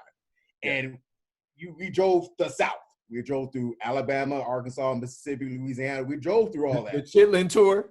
Yeah, we took the Chitlin tour. He was 18. He was 18, so I was 11. But and that's what really opened my eyes to racism. I experienced a little bit like growing up, like before here in San Antonio. But when we took that trip to South Carolina, we experienced a lot of situations of racism where we couldn't go down a certain road because this road is where it was okay to still lynch people just because you're a different color. We didn't go sit at this restaurant because we knew that we weren't going to get good service because the owner doesn't believe that we should be able to sit in the same restaurant with somebody. You know what I mean? And so that really we drove by a plantation, and we didn't go into it. We didn't it was a museum, but we didn't go into it, but we could still see the huts where our ancestors were living in, you know what I mean? And so it was an emotional change. And even as you go through New Orleans, and you see the city and you get the culture of New Orleans, because New Orleans is a completely different culture than any other city in the world, in the United States. It's a completely different culture. And white, black, or Hispanic. But once you experience that New Orleans culture, you come back with something. That New Orleans culture gives you something where it's like, oh my gosh, like you don't have to be black to get that feeling of pride, because New Orleans has a certain pride about that city. It's a city that's underwater that nobody wants to leave. And so, like, it's a city that almost floods every hurricane, but they still stay there because they have pride in their city. And so that you get that once you experience some time in New Orleans and once you get the history of it. So yes, Terrell, you're right. You get something out of a trip to New Orleans. You don't matter what color you are. You still get something out of it. Yeah, so for him to be the same is what the problem is. Change, bro. Like, what you doing? It's like, yeah, I still got family. That's like, bro, leave. Like, come on, leave, man. But it's like, no, man, that's their home. It's like, that's their home. It's like, no, I'm not going to leave the city, man. We may flood, but hey, we're going to rebuild right back up, man. Yeah, man. We're good. That city. Don't you think can't be Austin Westlake Drew in New Orleans? Yeah. Austin. So, and I forgot that he went to Austin Westlake, and it took Shannon Sharpe on his on Undisputed with oh man, what's don't give them no free pub. That's You're right. It took Shannon Sharpe to tell me. My bad, y'all. My bad. But when I listened to Shannon Sharpe, I was like, Drew Brees is a Texas boy. I was like, oh man, like no. So like, but then I really Austin Westlake. So he grew up where it's okay. All right, we may bypass your ignorance, but nah, not no more, man. You can't bypass it no more. But I can't ignore it. Last thing I'll say on this, and then y'all can give any final takes before we move on to the NFL. What I think his wife Brittany captured a little bit more than he did, which I think is why her apology was a little better, is a little more well received, is that the standard has changed, right? Maybe before George Floyd. The acceptable standard, or not even the acceptable standard, but what we had come to expect and accept and kind of become complacent with from white folks was to simply just not be racist, right? And we've all been kind of trying to raise their game over these many, many years, hundreds of years, from simply not being racist. Well, first we had to get them off racist, but then got them to not being racist. They kind of sat there for a while. And so they're just kind of not racist. I do not hate Black people. And we've been trying to raise them up to anti-racist, right? Where they're actively fighting the power structure and trying to change the power structure, which is anti-racist, right? It's not simply good enough for you to just not be racist and to not participate yourself in a system. We want you to use your power to help dismantle the system, to be anti-racist. And that standard seemingly changed on Drew Brees. And that's where you can feel in her statement, where it's like, all this time, I thought simply just not being racist was good enough. Come to find out, you want a little more from us. And I understand why now. I get it. I understand what I've been missing this whole time. Drew Brees touches on that slightly on the periphery, but he never gets all the way there. And so, I'm mad, but I get it. He's learning. He's not perfect. I at least hope that whatever dragged that out of him makes him continue to grow. I still, for me personally, I want to see some action where his words are. I want to see how he applies that, Don't try to raise your own voice at this moment. Maybe try to raise up some voices that would not get pub up otherwise, who you can use your platform to raise their profile up. That's some of the work he needs to get into and start doing now, not trying to rebuild his own character necessarily as a voice within the Black community, but using his platform to raise up other voices of color that can more accurately, and donating or using his platform to get those causes off the ground. And I don't think that's where he is right now. It doesn't seem to be where his mind space is, but I don't know his heart. I'm not him. I don't know what's in his mind. I don't know what he's working on. So maybe he'll come and he'll figure that out. Maybe his wife will get into his ear and say, hey, let's brainstorm together as white people, and let's listen and figure out what our next steps will be. So there's a lot going on with this. People are complicated, and we do have to give them just a tad bit of leeway because people are so complicated. But based on his statement and based on her statement, they're in two different lanes at the moment, and hopefully they come together and get in the correct lane, at least in my opinion, which would just be to move from that echelon of just simply not participating in racism and fighting against racism in a meaningful way. And that's not to say that Drew Brees hasn't done things on the periphery already that have fought racism, but that doesn't necessarily seem to be where his headspace was. All the work he's done here, good so far, it's still good work. It doesn't get discounted just because he has the wrong mind frame but it also seems like there was a lot to be desired, right? There's a lot more left to do. There's a lot more space he needs to tread to get to where we need him to be as a person in New Orleans, as y'all said, who is a fixture. Drew Brees is literally a historical figure in New Orleans, whether you like him or not, or whatever. He is a part of the New Orleans history because of where he falls in line after Katrina and giving that city some hope back as the quarterback of the Saints. So literally, he's a part of New Orleans history. He's a historical figure within New Orleans, and so we need better from him, and we should expect better from him. And it sounds like he's at least on his way to getting better. Hopefully, he can back that up with some action. Yeah, and I think for me, the thing I want to see going forward is just the progress. You know, where do you go from here? Now we got Terrell in space. We lost Terrell. Anyways, what I was gonna say is like I want to see that progress. I want to see him go from here and be like, all right, this is what I'm gonna do now actively to better everybody around me. I don't want to see him become the superhero for it. It's out his lane. Like I don't think that's anything that I want to see. But how hard is it just to sit down and be like, look, either he needs to as a leader or the team needs to as an NFL team, which they're not going to. You know, have that closed door meeting. Have everybody come in and just be like, look, you know, educate your fellow teammates about it. We got to listen right now. And if they don't listen, then at that point, you know, fuck them. I mean, that's basically where we're at with that. So Drew Brees now has to better himself, I think.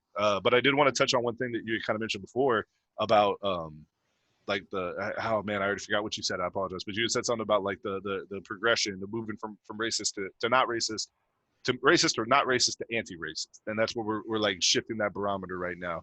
I was going to touch on it briefly earlier when you were talking about like the whitewash history of MLK and Malcolm X. But I was thinking to myself the other day, I was like, man, I don't remember ever learning or reading Malcolm X quotes in school or like seeing his quotes ever. But like ever since that, yeah, that's what I'm saying. Like ever since that, I've been like, I've learned so much, and I'm like, wow, this is crazy. But specifically, one of his quotes where he's being interviewed, and he says he's talking about progress, and then ultimately it ends with him saying like, how long do I have to wait for your progress? And that's where it's, you know, it was just funny to me that you mentioned that because I was thinking like, man, nobody, like, you really don't learn none of that stuff. Anyways, I mean, I said what I said about Drew Brees. Personally, this is a permanent stain on his record. I mean, it is what it is. He can fix it. He can progress from here, but it doesn't excuse the fact that for 5 years now, this is how he's clearly felt, and he had plenty of time to change. I'm glad he is seeming to change, but it is what it is. He felt some type of way, and then it's rapidly becoming a short list. Like I told you about the other day, Derek. There's not too many people who've got a family picture with Trump that I can be like, oh, that's a good person. And it's just, it is what it is. Like, it just seems like everybody who's got a family picture with Trump, it's like, come on, man. Like, whether you respect the office of the presidency or not, you can't be doing that. If you've got a family picture with Trump, your family feels a type of way. True story. That's what that is. I mean, you New Orleans is fucking dope, by the way. You can't be like, oh, you're president. Yeah. Once in a lifetime. Nah, bro, I'll pass. Yeah. I mean, you saw what the LSU Tigers did when they were like, that's the one I'm talking about. That's the picture I'm talking about. It's a recent picture. It's not like, oh, I got a picture with Trump back when he was in Home Alone. No, you got a picture of Trump when he's full on fuck all. Like, no. when he's MAGA all the way. Yeah. No. What are you gonna say, D? Yeah, I guess from my last take on it, first I kind of want to address the whole him being in New Orleans thing. I really don't put too much credence in that. For me, it doesn't really matter where you live. It's more about who you interact with, where you're at. So I could definitely see a scenario where he's more insulated because he's a celebrity. You know, he's a star athlete. He has a lot of money. So he probably didn't have to really have those type of conversations with Black people too often because he probably didn't around too many Black people aside from being at practice. And, you know, at the facility, it's probably more all about work, all about football and stuff. So I think he probably could have had quite a few options of dodging those situations or interactions and such as well. To kind of touch on the apologies from both him and his wife, yeah, she had a great apology. He had a mediocre one. But for me, it really doesn't matter either way in the grand scheme of things because they were apologies that came immediately after they had gotten in trouble. Right. Yeah, so your hand was caught in kitty guard, you got your hand hit, and now you're like, okay, I'm sorry. They may be sincere about that, But to actually truly know if they understood what they're apologizing for, you have to kind of see over time, right? So going forward, from this point going forward, what are their future statements in or further interviews? What are their actions going forward in terms of helping out people or talking to people and such?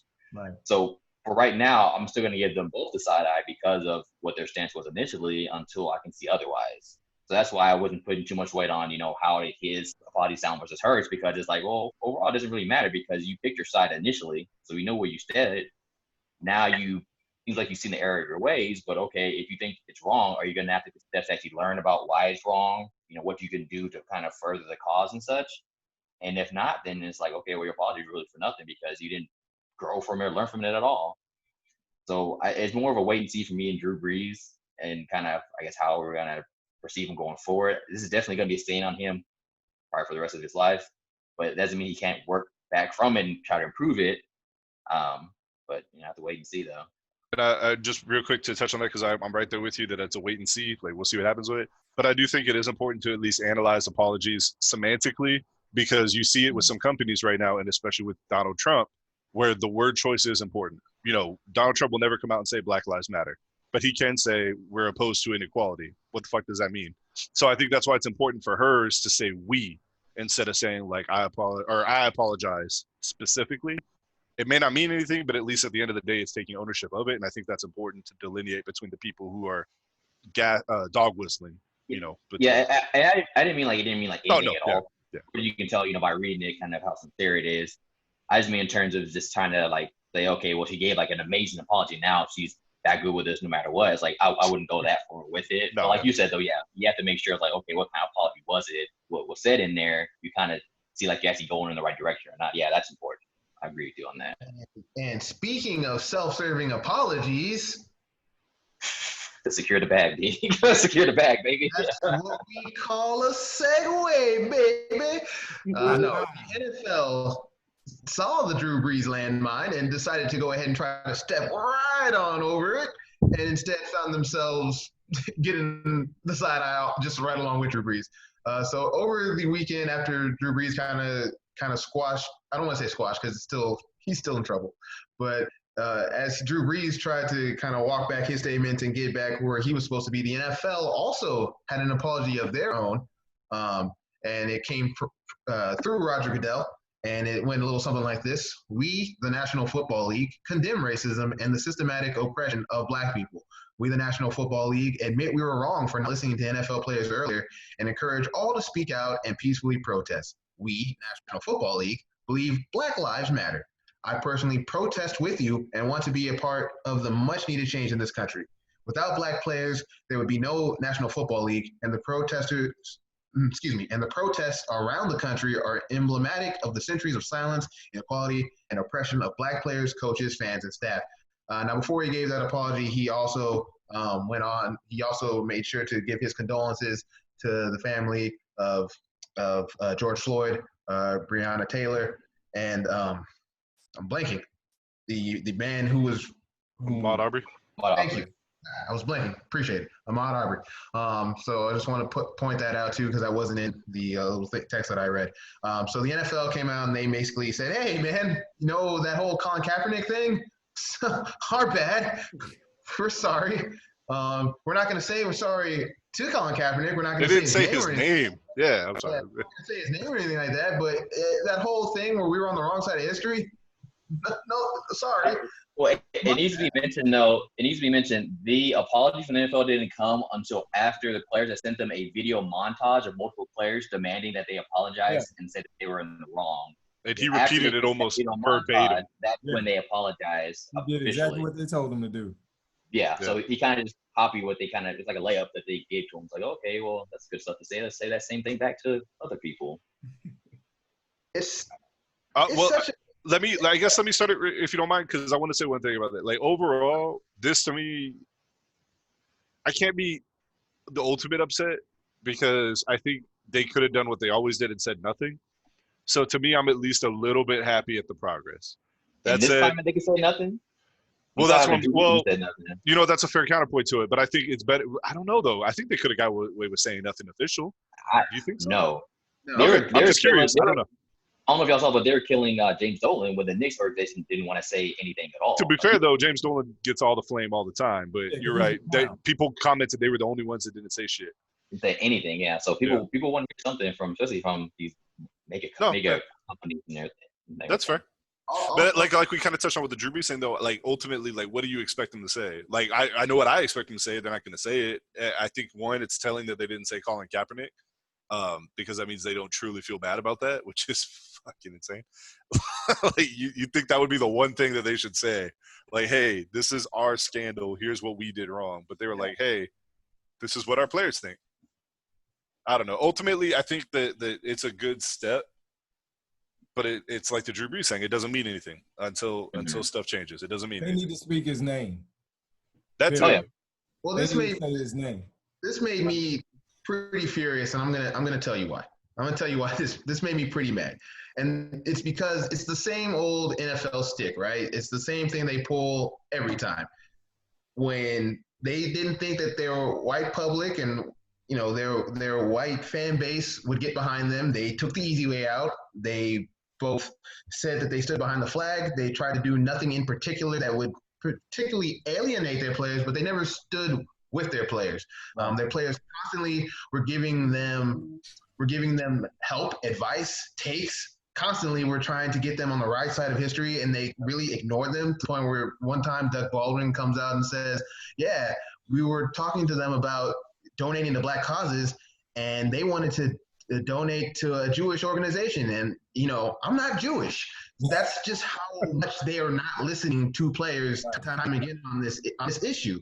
And for 3 years, I covered an NFL that would not address police brutality, would not listen to their players, would constantly demagogue their players for implicitly. They didn't explicitly do it, but implicitly they would paint their players as in the wrong because of their peaceful protests, which America is right. I mean, I know it's on company time, but if they truly wanted to stay neutral, they could have, and they never really did that. They never really stayed neutral. They tried to get as close to neutral as possible without alienate their white fan base. And then as soon as the tide shifted and it became acceptable public discourse for them to say Black Lives Matter, as soon as enough white people in this country stood up, and thank God for that. I'm not gonna begrudge that. I'm glad there's a shift.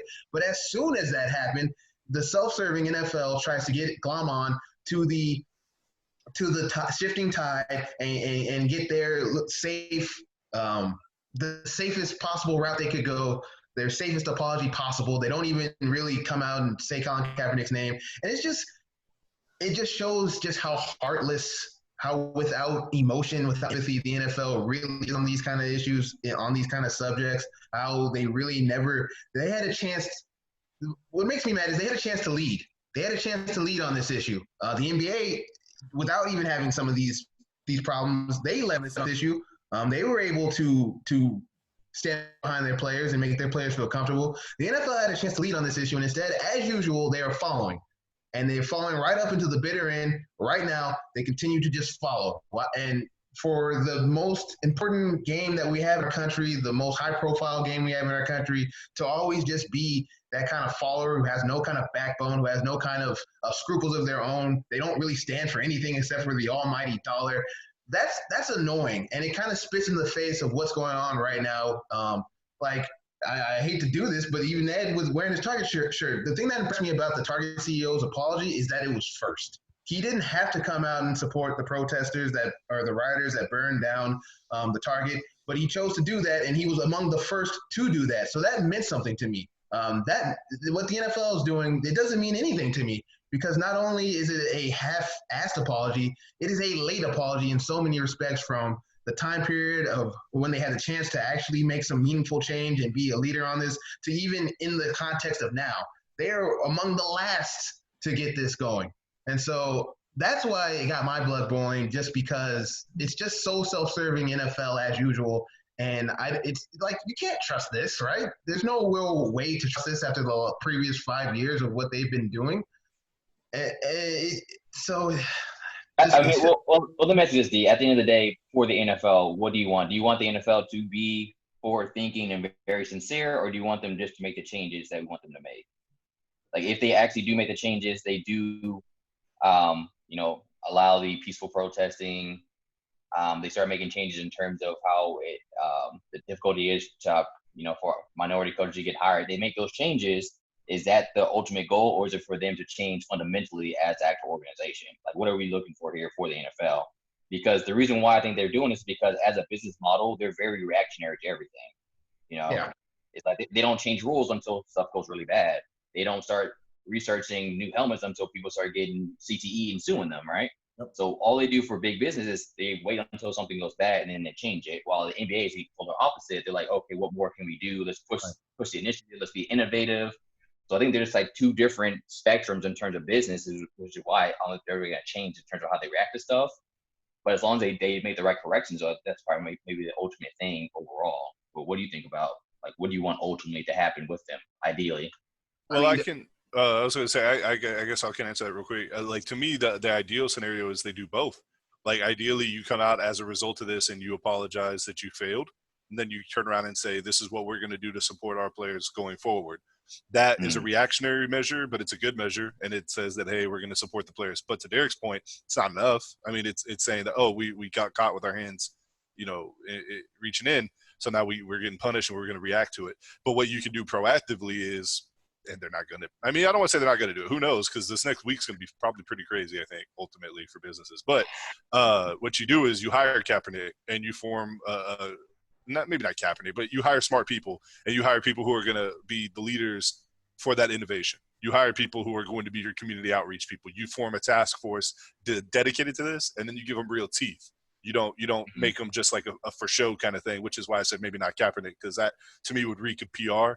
But whatever.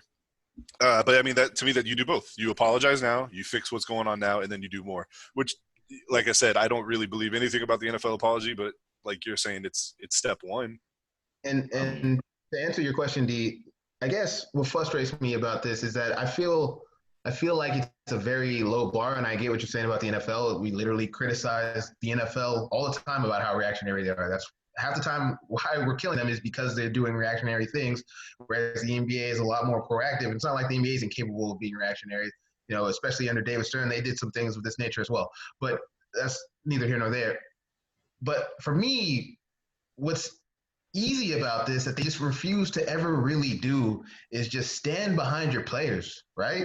Like, I don't feel like it's that big of an ask to say, listen and stand behind your players in a meaningful way. And you could never get them to do that. And even now, it still just even feels like half measures. So hopefully they'll come out, they'll show what they need to show, and we'll get them. Because I think what you're getting at is ultimately, and we've talked about this off air, is that you're right. They're where they need to be somewhat right now. So now that they're here, good. It's better that they're here than not here, right?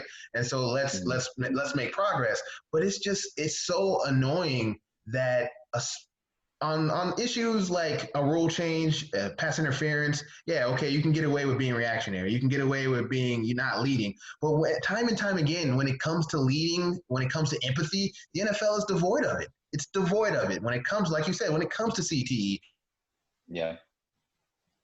When it comes to player safety, when it comes to racial inequality. Did you lose me? Yeah, for a second. When it comes to racial, you got froze. When it comes to racial inequality, they do not lead on any of these subjects, and it's time in and time out. And I would just want a game that we purport to represent our nation somewhat as we do to be better, to simply be better. And I don't think it's a tough ask from the standpoint of I don't think they need to. I don't think they need to be at the forefront of protest necessarily as a league.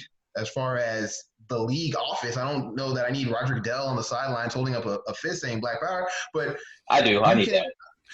Yeah. I was going to say, kind of, now you mentioned it. You're not going to get that, and the reason why is because the owners lead the way. And the owners ain't doing it. Well, also on the flip side of what Derek's saying, they do represent America. That's kind of the problem, right? But that's what you're saying. It's the owners. The owners are going to be how if you want anything done in that league, the owners have to be behind it. And those owners, the vast majority of which, let's be realistic, their prime, from a standpoint of just sheer age, was at a time when you know, this stuff was cool. It was all right for black folks to get treated like trash. Like, you know, and then it's like when you have the opportunity to quote unquote own some, you know, and you're in this league and you got these contracts and, you know, and then the contracts are already unfair to begin with. And so, you know, it's why it's always this big discussion when it's time to talk about collective bargaining and all this other nonsense. It still comes back to a situation where these guys don't want to come out of pocket the way they probably should, considering, you know, what these players are going through on a week by week basis. So the owners are going to be the ones that are going to have to initiate a lot of the stuff that we want to see, because Goodell is literally there for the owners. He works for them. He doesn't work for the players. He doesn't work for the fans. He works for the owners. He's literally just he's a personification of, you know, what they want the league to look like. And so, okay, we got to put a face on this. Otherwise, we'd be seeing Jerry Jones every freaking week. Okay. And which he does enough of in Dallas. So the bottom line is that's really where it has to come from. If these owners are not going to be on board, and let's be realistic, that, you know, when you think about all these owners, the vast majority of which are well in their 60s and 70s and older, those guys ain't fit to step out. And very, very white. Like Black Lives Matter. You know what I'm saying? Real quick, I want to touch on the Cowboys thing. Like, do you remember the 24-hour news cycle when that happened, where like it was announced that the Cowboys were going to do a field demonstration? I was like, oh hell yeah! And then they did it, and I was like, oh hell no! What? It was a roller coaster. Hey, so nope. Hey, yeah, no, the Cowboys fucked that up. Specifically, Jerry Jones. I mean, there were so many demonstrations that left a lot of us wanting during that time. I had to cover them, and so it was why. It was a lot to be desired. I just remember when they announced it, I was so like, yeah. And then it happened. I was like, oh. I was like, this. What's funny about that? You should have never expected that. You should have never expected. See, that's why in hindsight, I was like, what did I expect from Jerry Jones? But tell you what, man, we're gonna go out there and we're gonna go on the field and we're gonna do a demonstration. No, it wasn't gonna be good. Yeah, no, it was funny because they were on the Amazon Prime NFL show during that time, and so they had like the full 30 minutes of the show building up about this conversation. I was like, oh, y'all did all this, y'all went out and did that, and like, they did it before the anthem. They did it before the anthem. They were like, all right, let's get out here. I was like, go. That's Jason Garrett. You gotta address the elephant in the room. Fashion too, because he had y'all thinking something really great was gonna happen. Hold on. I mean, he's putting us spinning some stuff. That's what I'm saying. Well, I was gonna say though, something I've been wrestling with, and you kind of touched on it when you talking about the owners. Something I've been wrestling with these last week is Ruby Bridges. That was the first girl to go to an integrated school, the one with the pictures of everything going on. She's 66 years old. She was 6 years old when that happened. That was 1960. Younger than most of the owners. That's what I'm saying. She's younger than these owners. Congress's average age right now is 62 years old. Exactly. So this is something I've been wrestling with, that these people were born and they grew up in the middle of integration. Yep. And you can go right down the list and pick which ones were on what side. And that's just what it is. Yeah. So like that shaped this entire generation. So of course nothing's going to change right this moment. There's too much age involved. But I mean, that's just something I've been wrestling with this last week, because so it was I think it was her birthday like last week or something, and people were like, she turned 66. I was like, oh shit, that's young. I was like, that's not long. Well, when people I'm sorry, there, go ahead.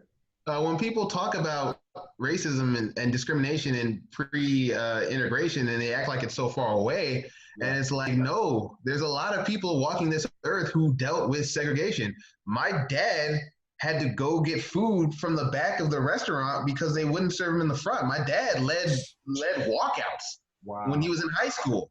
My dad's not, obviously, you know, I'm almost 30. My dad's like 60 something. So he's not an old man. Like this history isn't that far away. And I don't know, people don't seem to grasp that sometimes, which is. They don't do the math and realize that you start realizing these owners are 20 years older than your parents in some cases. For the average, you know, it's like, you know, it snaps you to it like, whoa, like, you know, and then of course, most of them, with the exception of, you know, a couple, most of them keep a very low profile for a reason, because they, especially in regards to situations like this, most of them keep a very low profile because they already know that they're too set in their ways to not say what they really think. And that's the biggest issue. So in order to keep that money flowing for that team, they stay their butts in the background and they keep it quiet. And if you typically, if you hear anything about one of these older owners, typically if you hear anything that came from any of them, it's usually been relayed from a player, from them to a player, and then the players might say something. We, like when it happened with the Houston Texans, when McNair made those comments about the prisoners running the asylum. Yeah. Like you can't even make that reference. The fact that his mind made that reference and it came out of his mouth is because he was an 80-plus-year-old dude. And he came out and he said it because he felt like, I own this team. I can say whatever I feel like saying. And that's the kind of stuff that, you know, that he's not the only one. The vast majority of them pretty much probably feel the same way.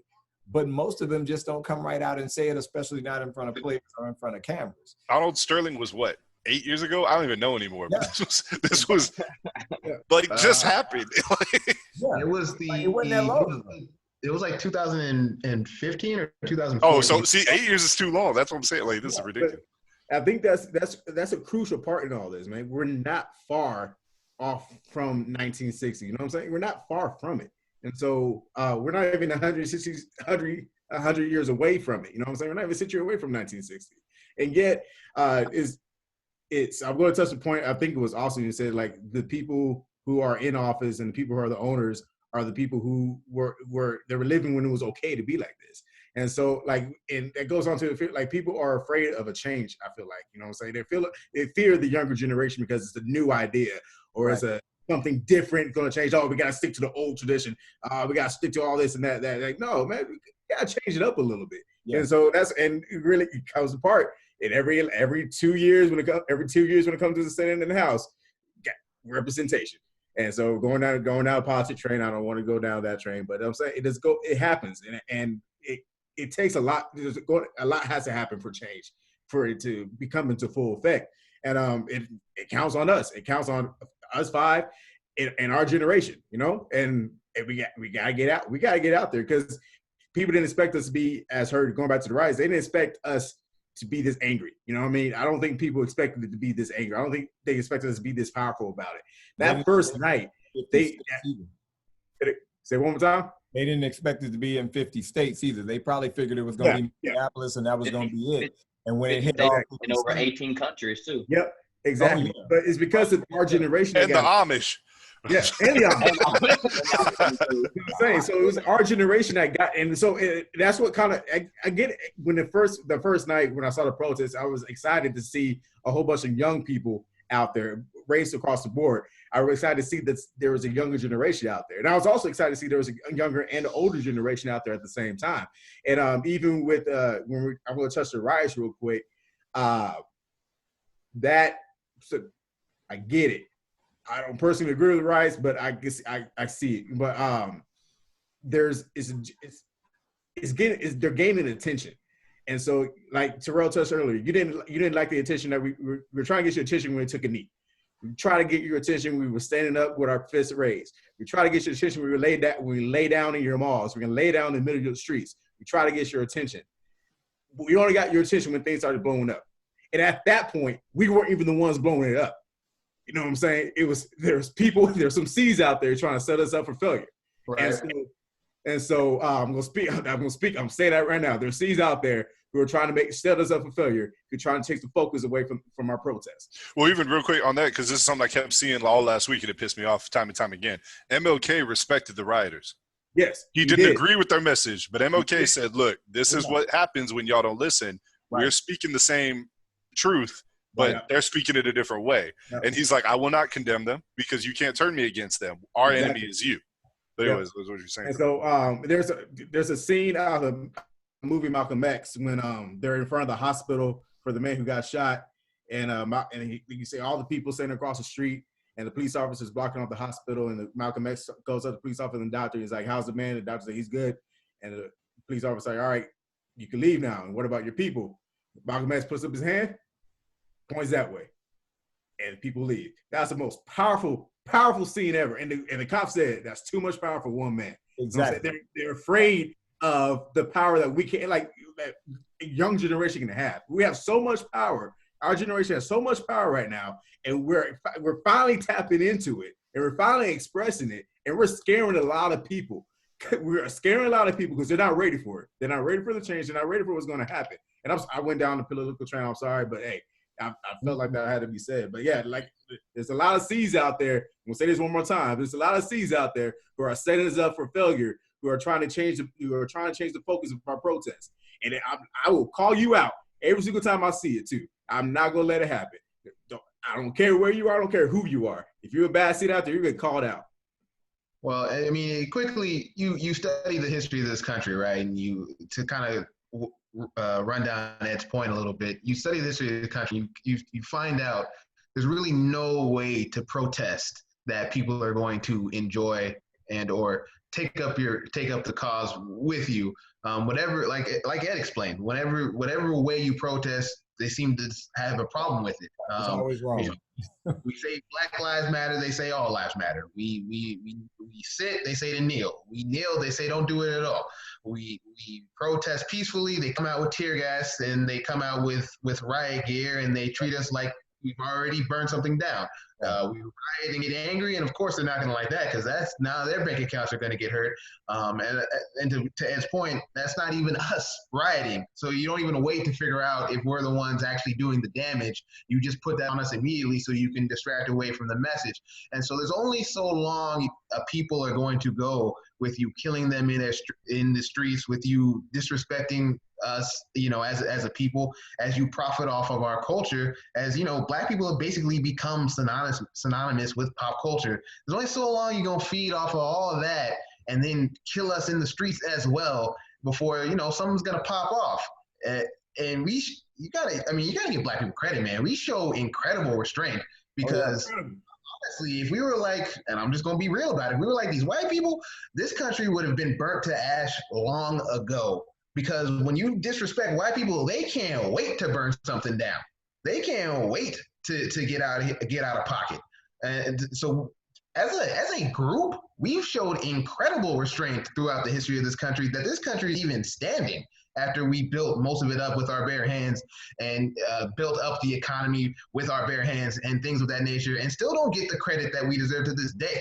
And so, Ed put it pretty perfectly, man. Like, there's only but so long you're just gonna not listen to us before it's gonna get drastic. And I'm glad that it's actually not come to that, really, and that we're actually starting to see it's starting to shift. It feels like I pray that's the case, that it is actually shifting, and we don't have to revisit this in this way again, because it could get really, really ugly, honestly.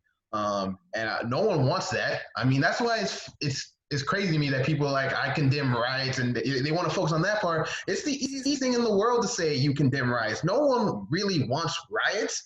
No one wants violence. That's not what people really want to be about. People just want to be safe in their homes and feel protected. No one wants to be out in the streets doing harm to people. But once you put people into a corner, or you give people the opportunity, as we've seen some people who are bad actors, you give them the space amid political unrest to disguise themselves, then you're going to get some of these issues, right? And so, like, that's why I could never get behind, or I'm going to condemn the riots, but I'm not going to say anything about these protests, or I'm going to condemn the riots and act like they're on the same level as a policeman killing a human in broad daylight with little to no remorse.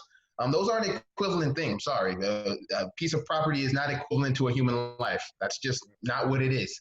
It's never going to be that. I'm not going to allow it to be that. And so the real empathy comes when you actually listen to why a riot is happening, instead of trying to just immediately get your moral outrage out there immediately, because it's the easiest thing in the world to be morally outraged. But can you listen and understand where this pain is coming from, and take measures to make sure it doesn't happen again? And that's what MLK was about. Whether he agreed with writing or not, he knew that those people had a point, and they were speaking in that language. Could you get beyond that language and actually fix what is wrong so that they don't feel the need to express themselves in that way any longer. And don't use fucking Dr. King to defend your shitty view. Like this whole last week. Think about it, like you said, D. Saying nobody really wants violence, no one wants riots. Well, also, no one really wants to protest either. The point of a protest is to make people uncomfortable and get you out of the norm. So that's the whole point of a protest. And when people mention Dr. King, I always think of like, okay, well, why is Dr. King so famous? Like Dr. King and Gandhi, they're famous because they did non-violent protests.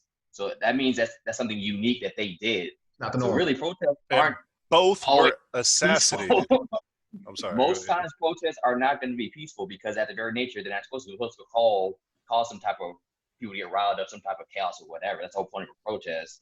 So the fact that certain people did it completely non-violent, that stood out in history because that usually didn't happen in all of history. A lot of times, these people usually weren't non-violent in protests. Yeah. To take it back to some of the owners as well, I think we also have to look at is in the NBA. So let's say when I'm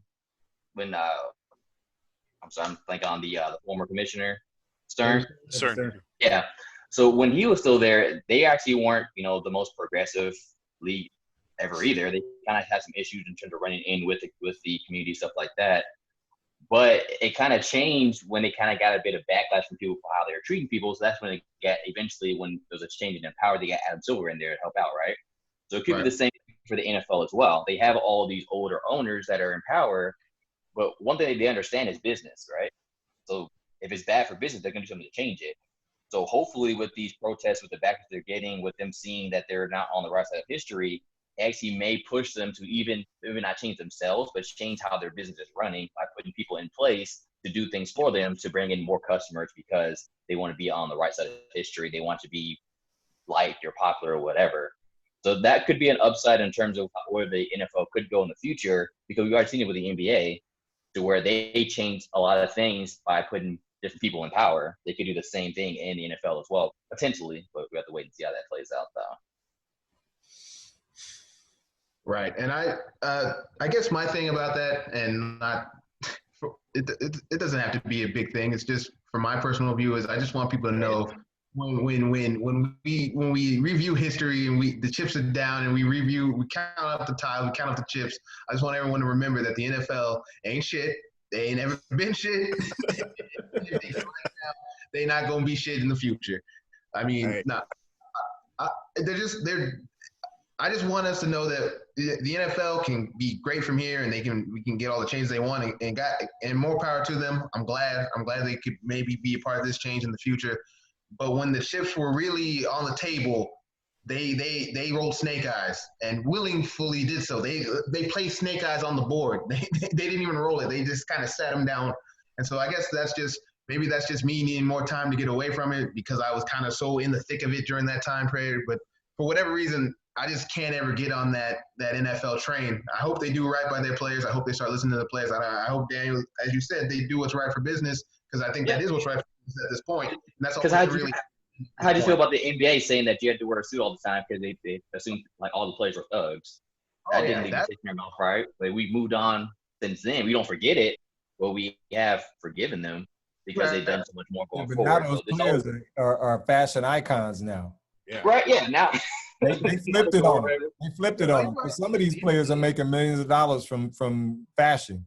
So, I mean, you're right. The NBA has its own checkered history of race relations, from treating their players differently for the fights that they get into, as opposed to what hockey does. And to this day, hockey still has fighting in its game, and the NBA completely eradicated it because it was unseemly to the white public, to the dress code that's pretty blatantly racist as fuck. That's just what it is. And so like the NBA has its own past, and some of that just might be my love for ball. Some of that might just be excusing it from a standpoint of I always, for whatever reason, felt that David Stern actually had a love for his players that I just don't get from the NFL. Like I tried to make it clear that I don't really blame Roger Goodell for this, because I don't think Roger Goodell has I don't think Roger Goodell has as much control over his game as David Stern has ahead of his game. So maybe that's unfair what I'm doing to the NFL compared to David Stern. But for whatever reason, David Stern just felt like someone who actually listened to his players to a degree. Now, he does have that air of authoritarianism to him as well. But for the NFL, they don't get anything right. Like the NBA would get things wrong, but they would also get a couple of things right. The NFL it feels like they don't get nothing right, man. And so I don't know. Okay, how about like literally things get served up to the NFL and they still don't get it right. Like literally, you put it in front of them and they screw it up still. I won't purport to be unbiased on this. They play a little devil's advocate. Just to shoot. I don't want to shoot a nipple on bell, but just just for content. So the halftime shows, those have gotten better in terms of diversity and such, right? And they did it without, well, not a ton of pride in, I guess. So they have to get some credit for that, right? No, because they only did it after they tried pushing the Who on y'all, and everybody's like, "Come the fuck on." Right, but people were upset because the Who is just like an old act and all that kind of stuff, not because. Yeah. So they reacted for the dollar, and they reacted to put a more interesting product out there. That doesn't mean they did it for proactiveness. They did it for the dollar. Jay-Z, baby. They did both, though, yeah, because they brought in Jay-Z. He probably gave them some good ideas, and they were like, okay, well, that makes sense because, one, people probably want someone who's current, and also, we also can help out in terms of diversity as well in terms of our shows. No, I mean, that part's right. But like we were kind of talking about when we were talking about the apologies, you can do the right thing and still get 0 points of credit for it. So I give them no credit for it, but they did the right thing. Yeah. I mean, that's all I'm saying. But why 0 credit, though? It's not like why? It doesn't take a fucking genius to be like, yo, Jay-Z's a popular person. Let's put Jay-Z out here. It's like the dude bragging on social media about paying his child support. Like, okay.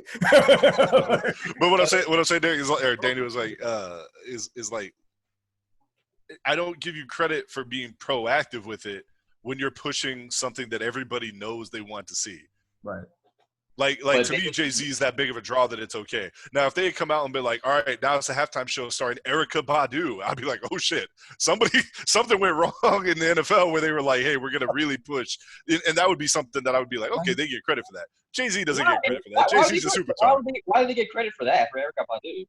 No. What do you mean why? Because that's not a major draw the same way Jay-Z is. Like I get where you're coming from. It's like if you look like you're going the right direction, and then all of a sudden that happens. It's like what? I'm just saying, Jay-Z's a slam dunk. Like, they didn't do anything proactive. They just took a popular person and put him in there. Yeah. But what I'm saying is they didn't have to do it. People will still watch it regardless, and they still would make money. So they didn't have to do a change no matter what. But they did the change. You gotta get credit for that. I mean, yeah, but then they also turn around and give us Maroon 5. I mean, but I have to. I don't know. I think it is what it is, man. I'm tired of defending the NFL, y'all. Let's get off. I'll try to back you up, Daniel. I got your back. I love football. I like football. I'm just saying, like they did it for money. I can see how hiring Jay-Z is proactive for it. You know what I mean? Because they hired a popular person for the culture. You know who, and so it could be proactive that way.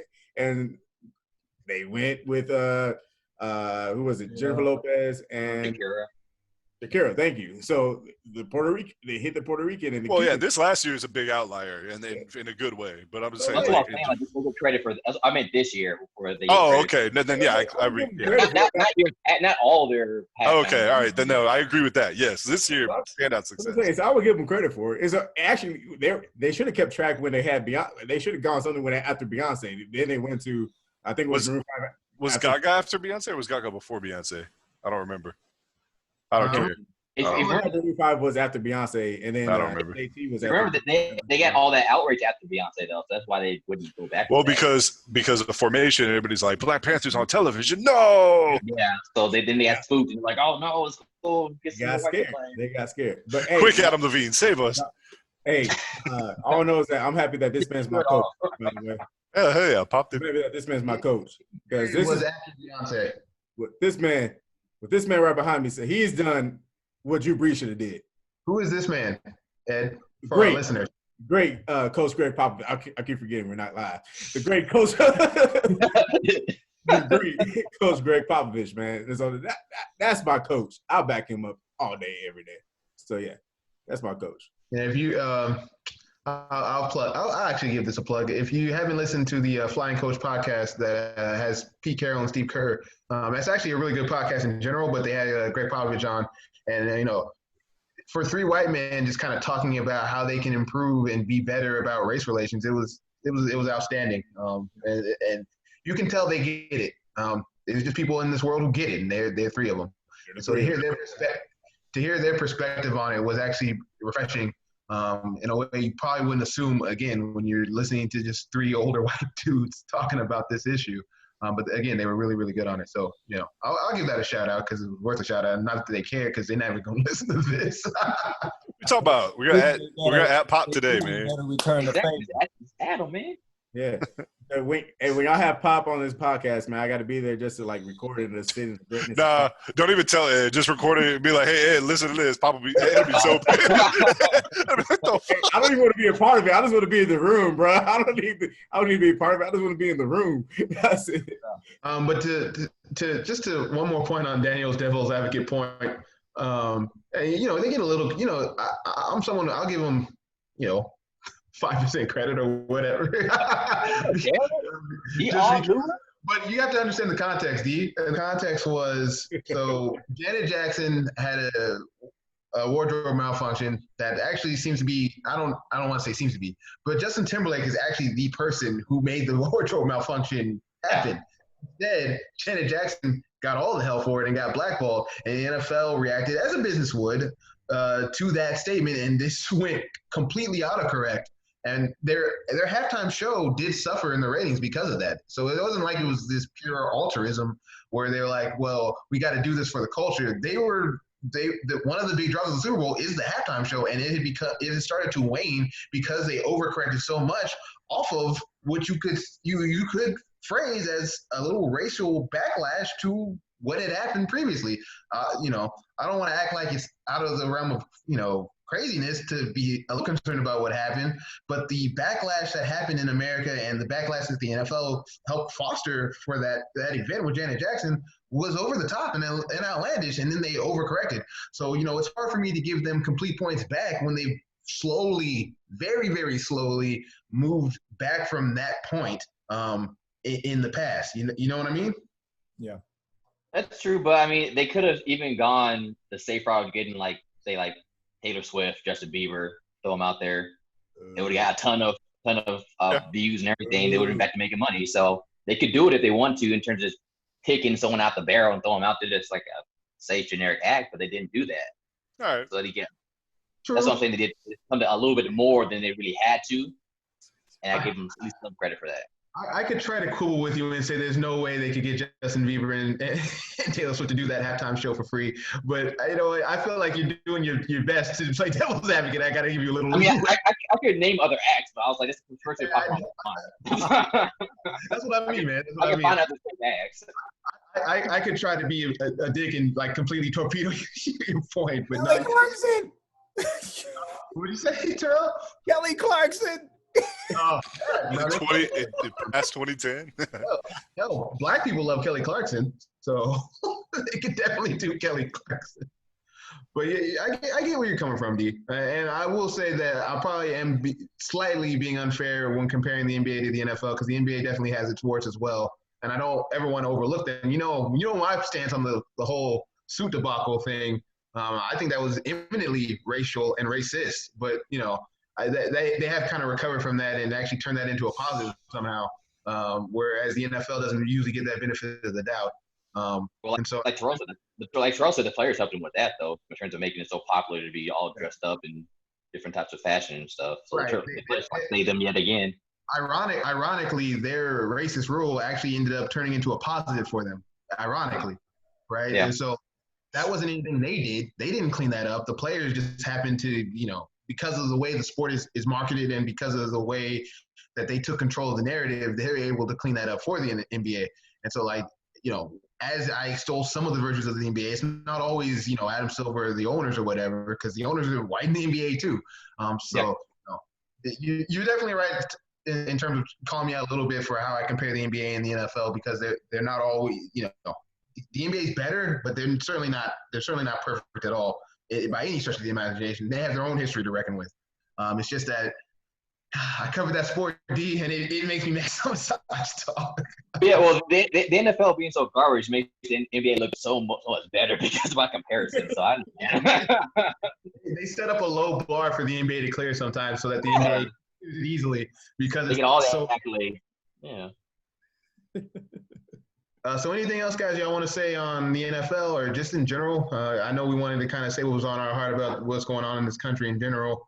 I feel like some of us were able to do that just because of the topic matter. We got some of that in already. But if y'all want to say anything else about what's going on or how y'all felt, this is, obviously this is a podcast for that, getting some stuff off your chest if you need to. I think it's just too complicated to go into every facet of it right now. But overall, it's amazing what's happening. I'm super excited to see where it goes from here. I think that it's caused a whole wave of support that nobody really saw coming. And it's an absolute tragedy that had to happen the way it did. The way I think that if it was just another black man killed, it wouldn't be the same.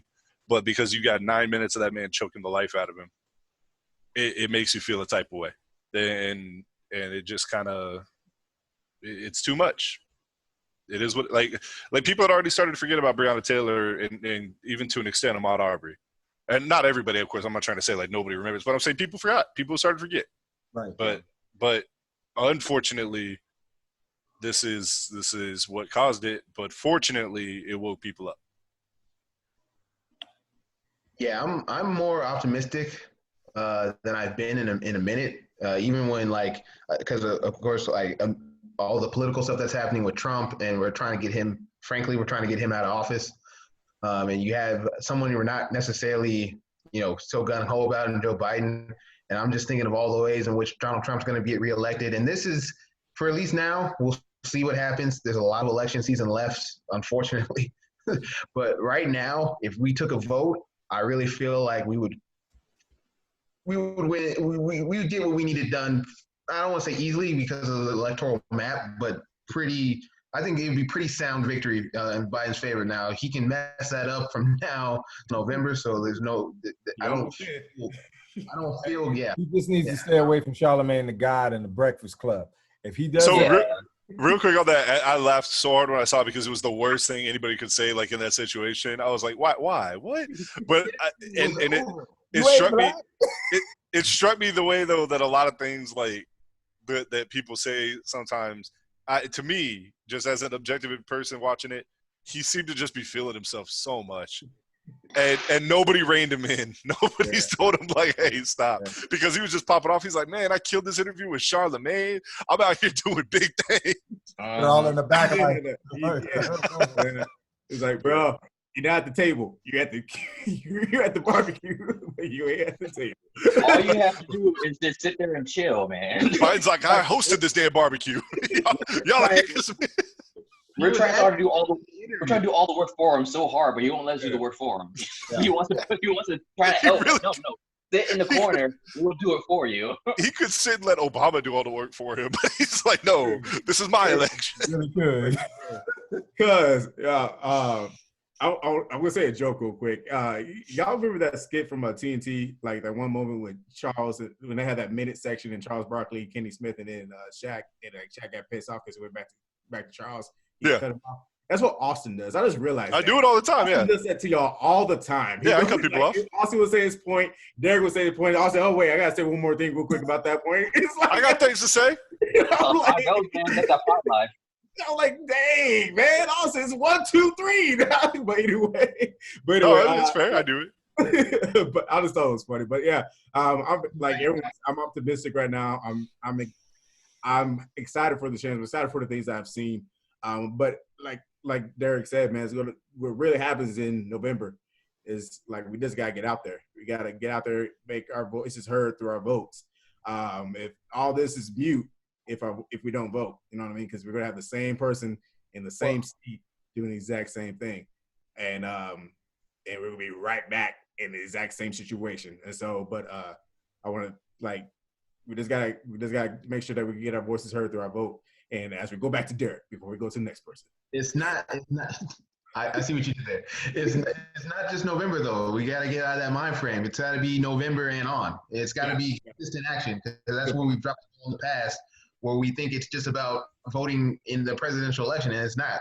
We all do more as a community, and I'm trying to figure out ways in which I can do more as well. I'm not saying necessarily specifically us five, but there's more that needs to be done. If we're not us five, huh? Why not? I'm sorry. Oh no, us five as well. But I'm just saying I wasn't calling you five out specifically. Yeah. I mean, we like Voltron. We come here every week and talk about issues pretty much. So I mean, we're a part of it, whether we like it or not. That's what we do. But the progress that we want is on the table. If we continue to carry the baton forward, there's a lot of good work that's being done out there, and we can add to it. And so I've been thinking about how we can add to it as well. I know y'all are men of great thought and intellect as well, so I'm sure y'all have as well. I just want to make sure we don't lose this momentum even past getting Donald Trump out of office, because he's a symptom. He's not the entirety of the issue. There's still disease out there that we have to eradicate, and we won't do that if we get complacent and not vote, but even after voting, just think that now the problem is solved. It will not be. Yeah, good point.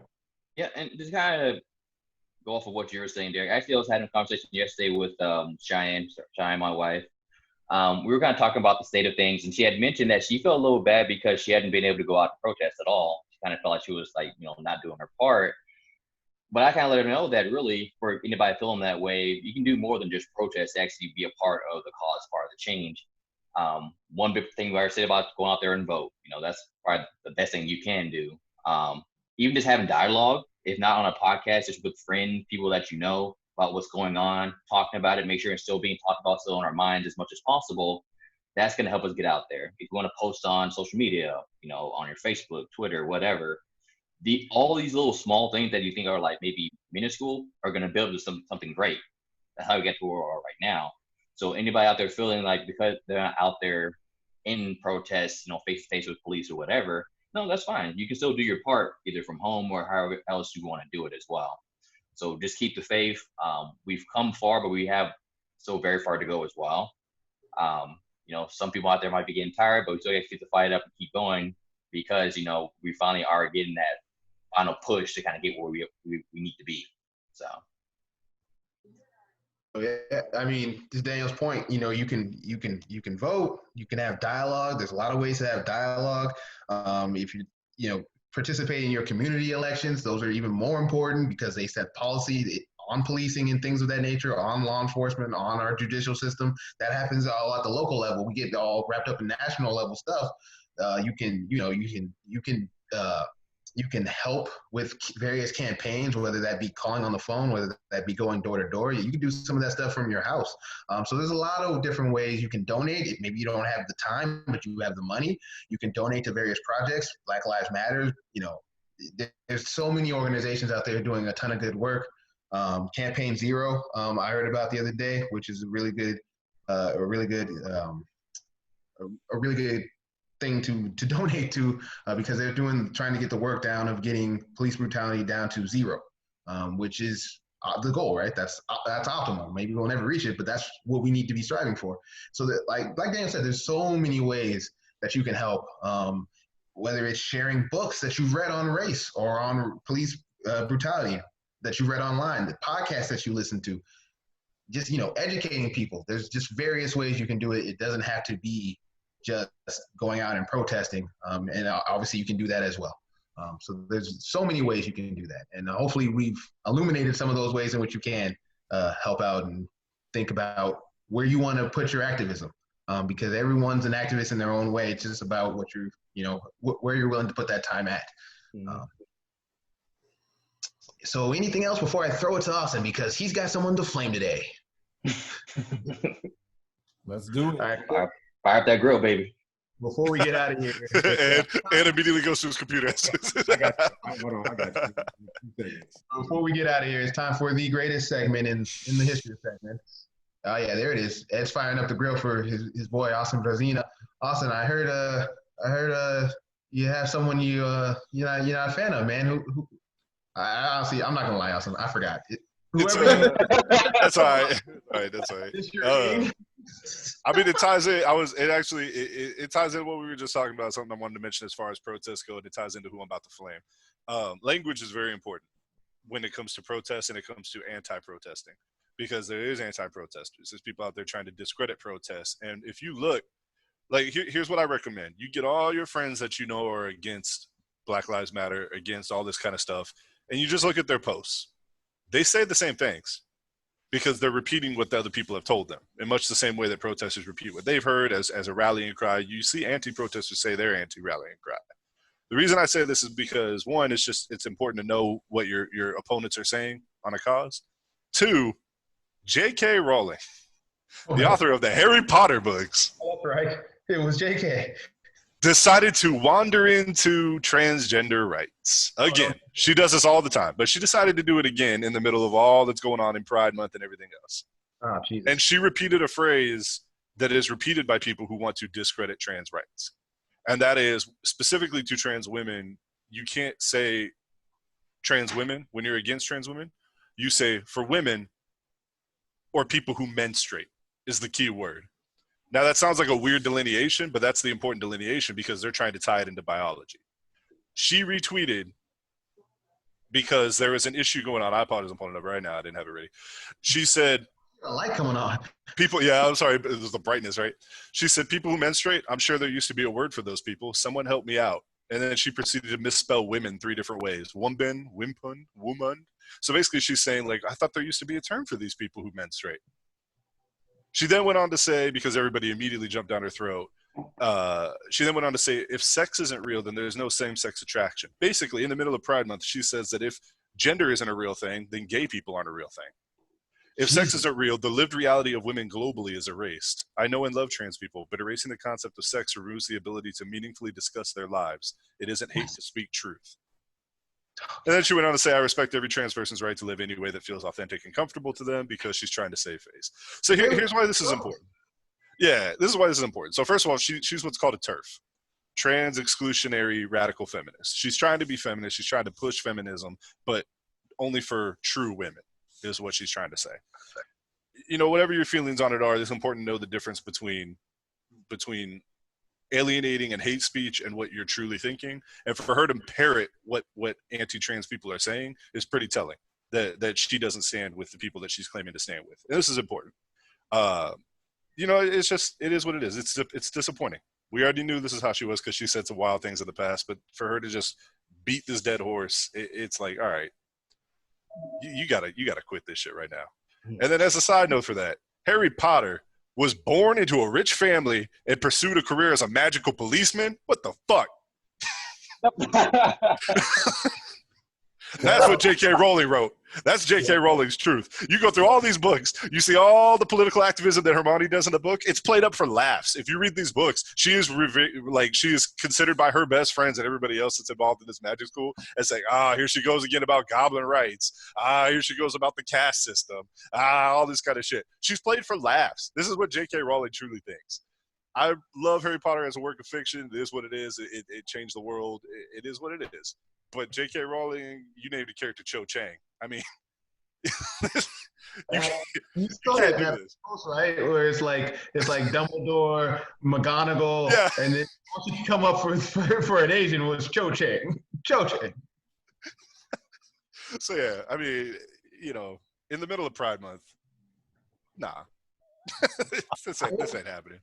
To tie it in back, honestly, to tie it back into what we've been talking about, not that you strayed off course or anything, but like in a year where Black people are dying left and right, where we know that trans African American people who are trans get killed at a clip that is ridiculous, and continue to get killed at a clip that is ridiculous. To have those statements made at this time is even more ridiculous because we know the violence that is in the trans community in general, but specifically for trans people of color, the violence that they endure just for merely existing.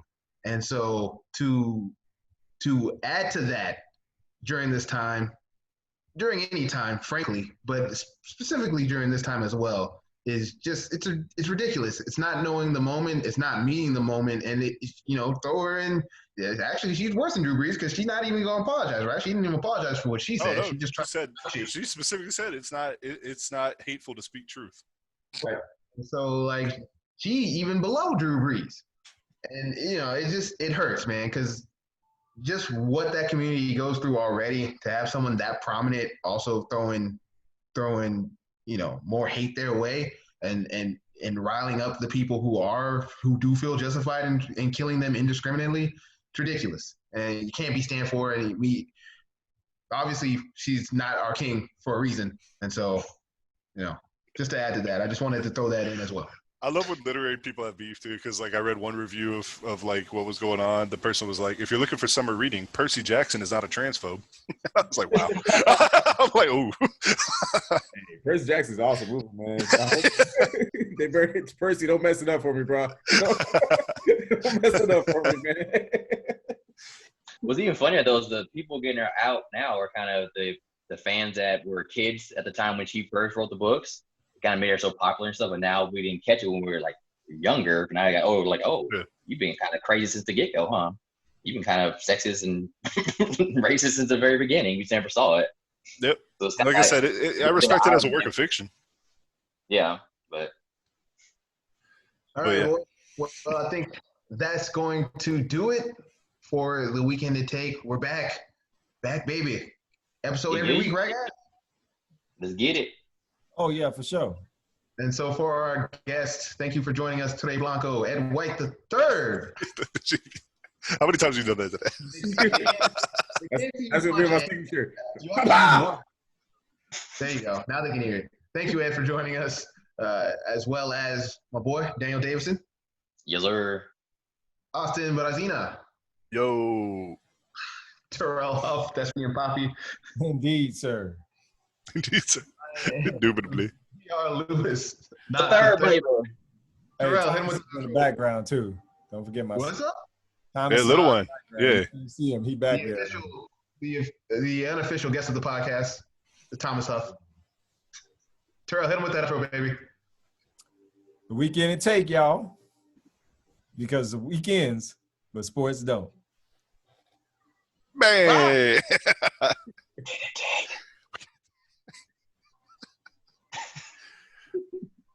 All right.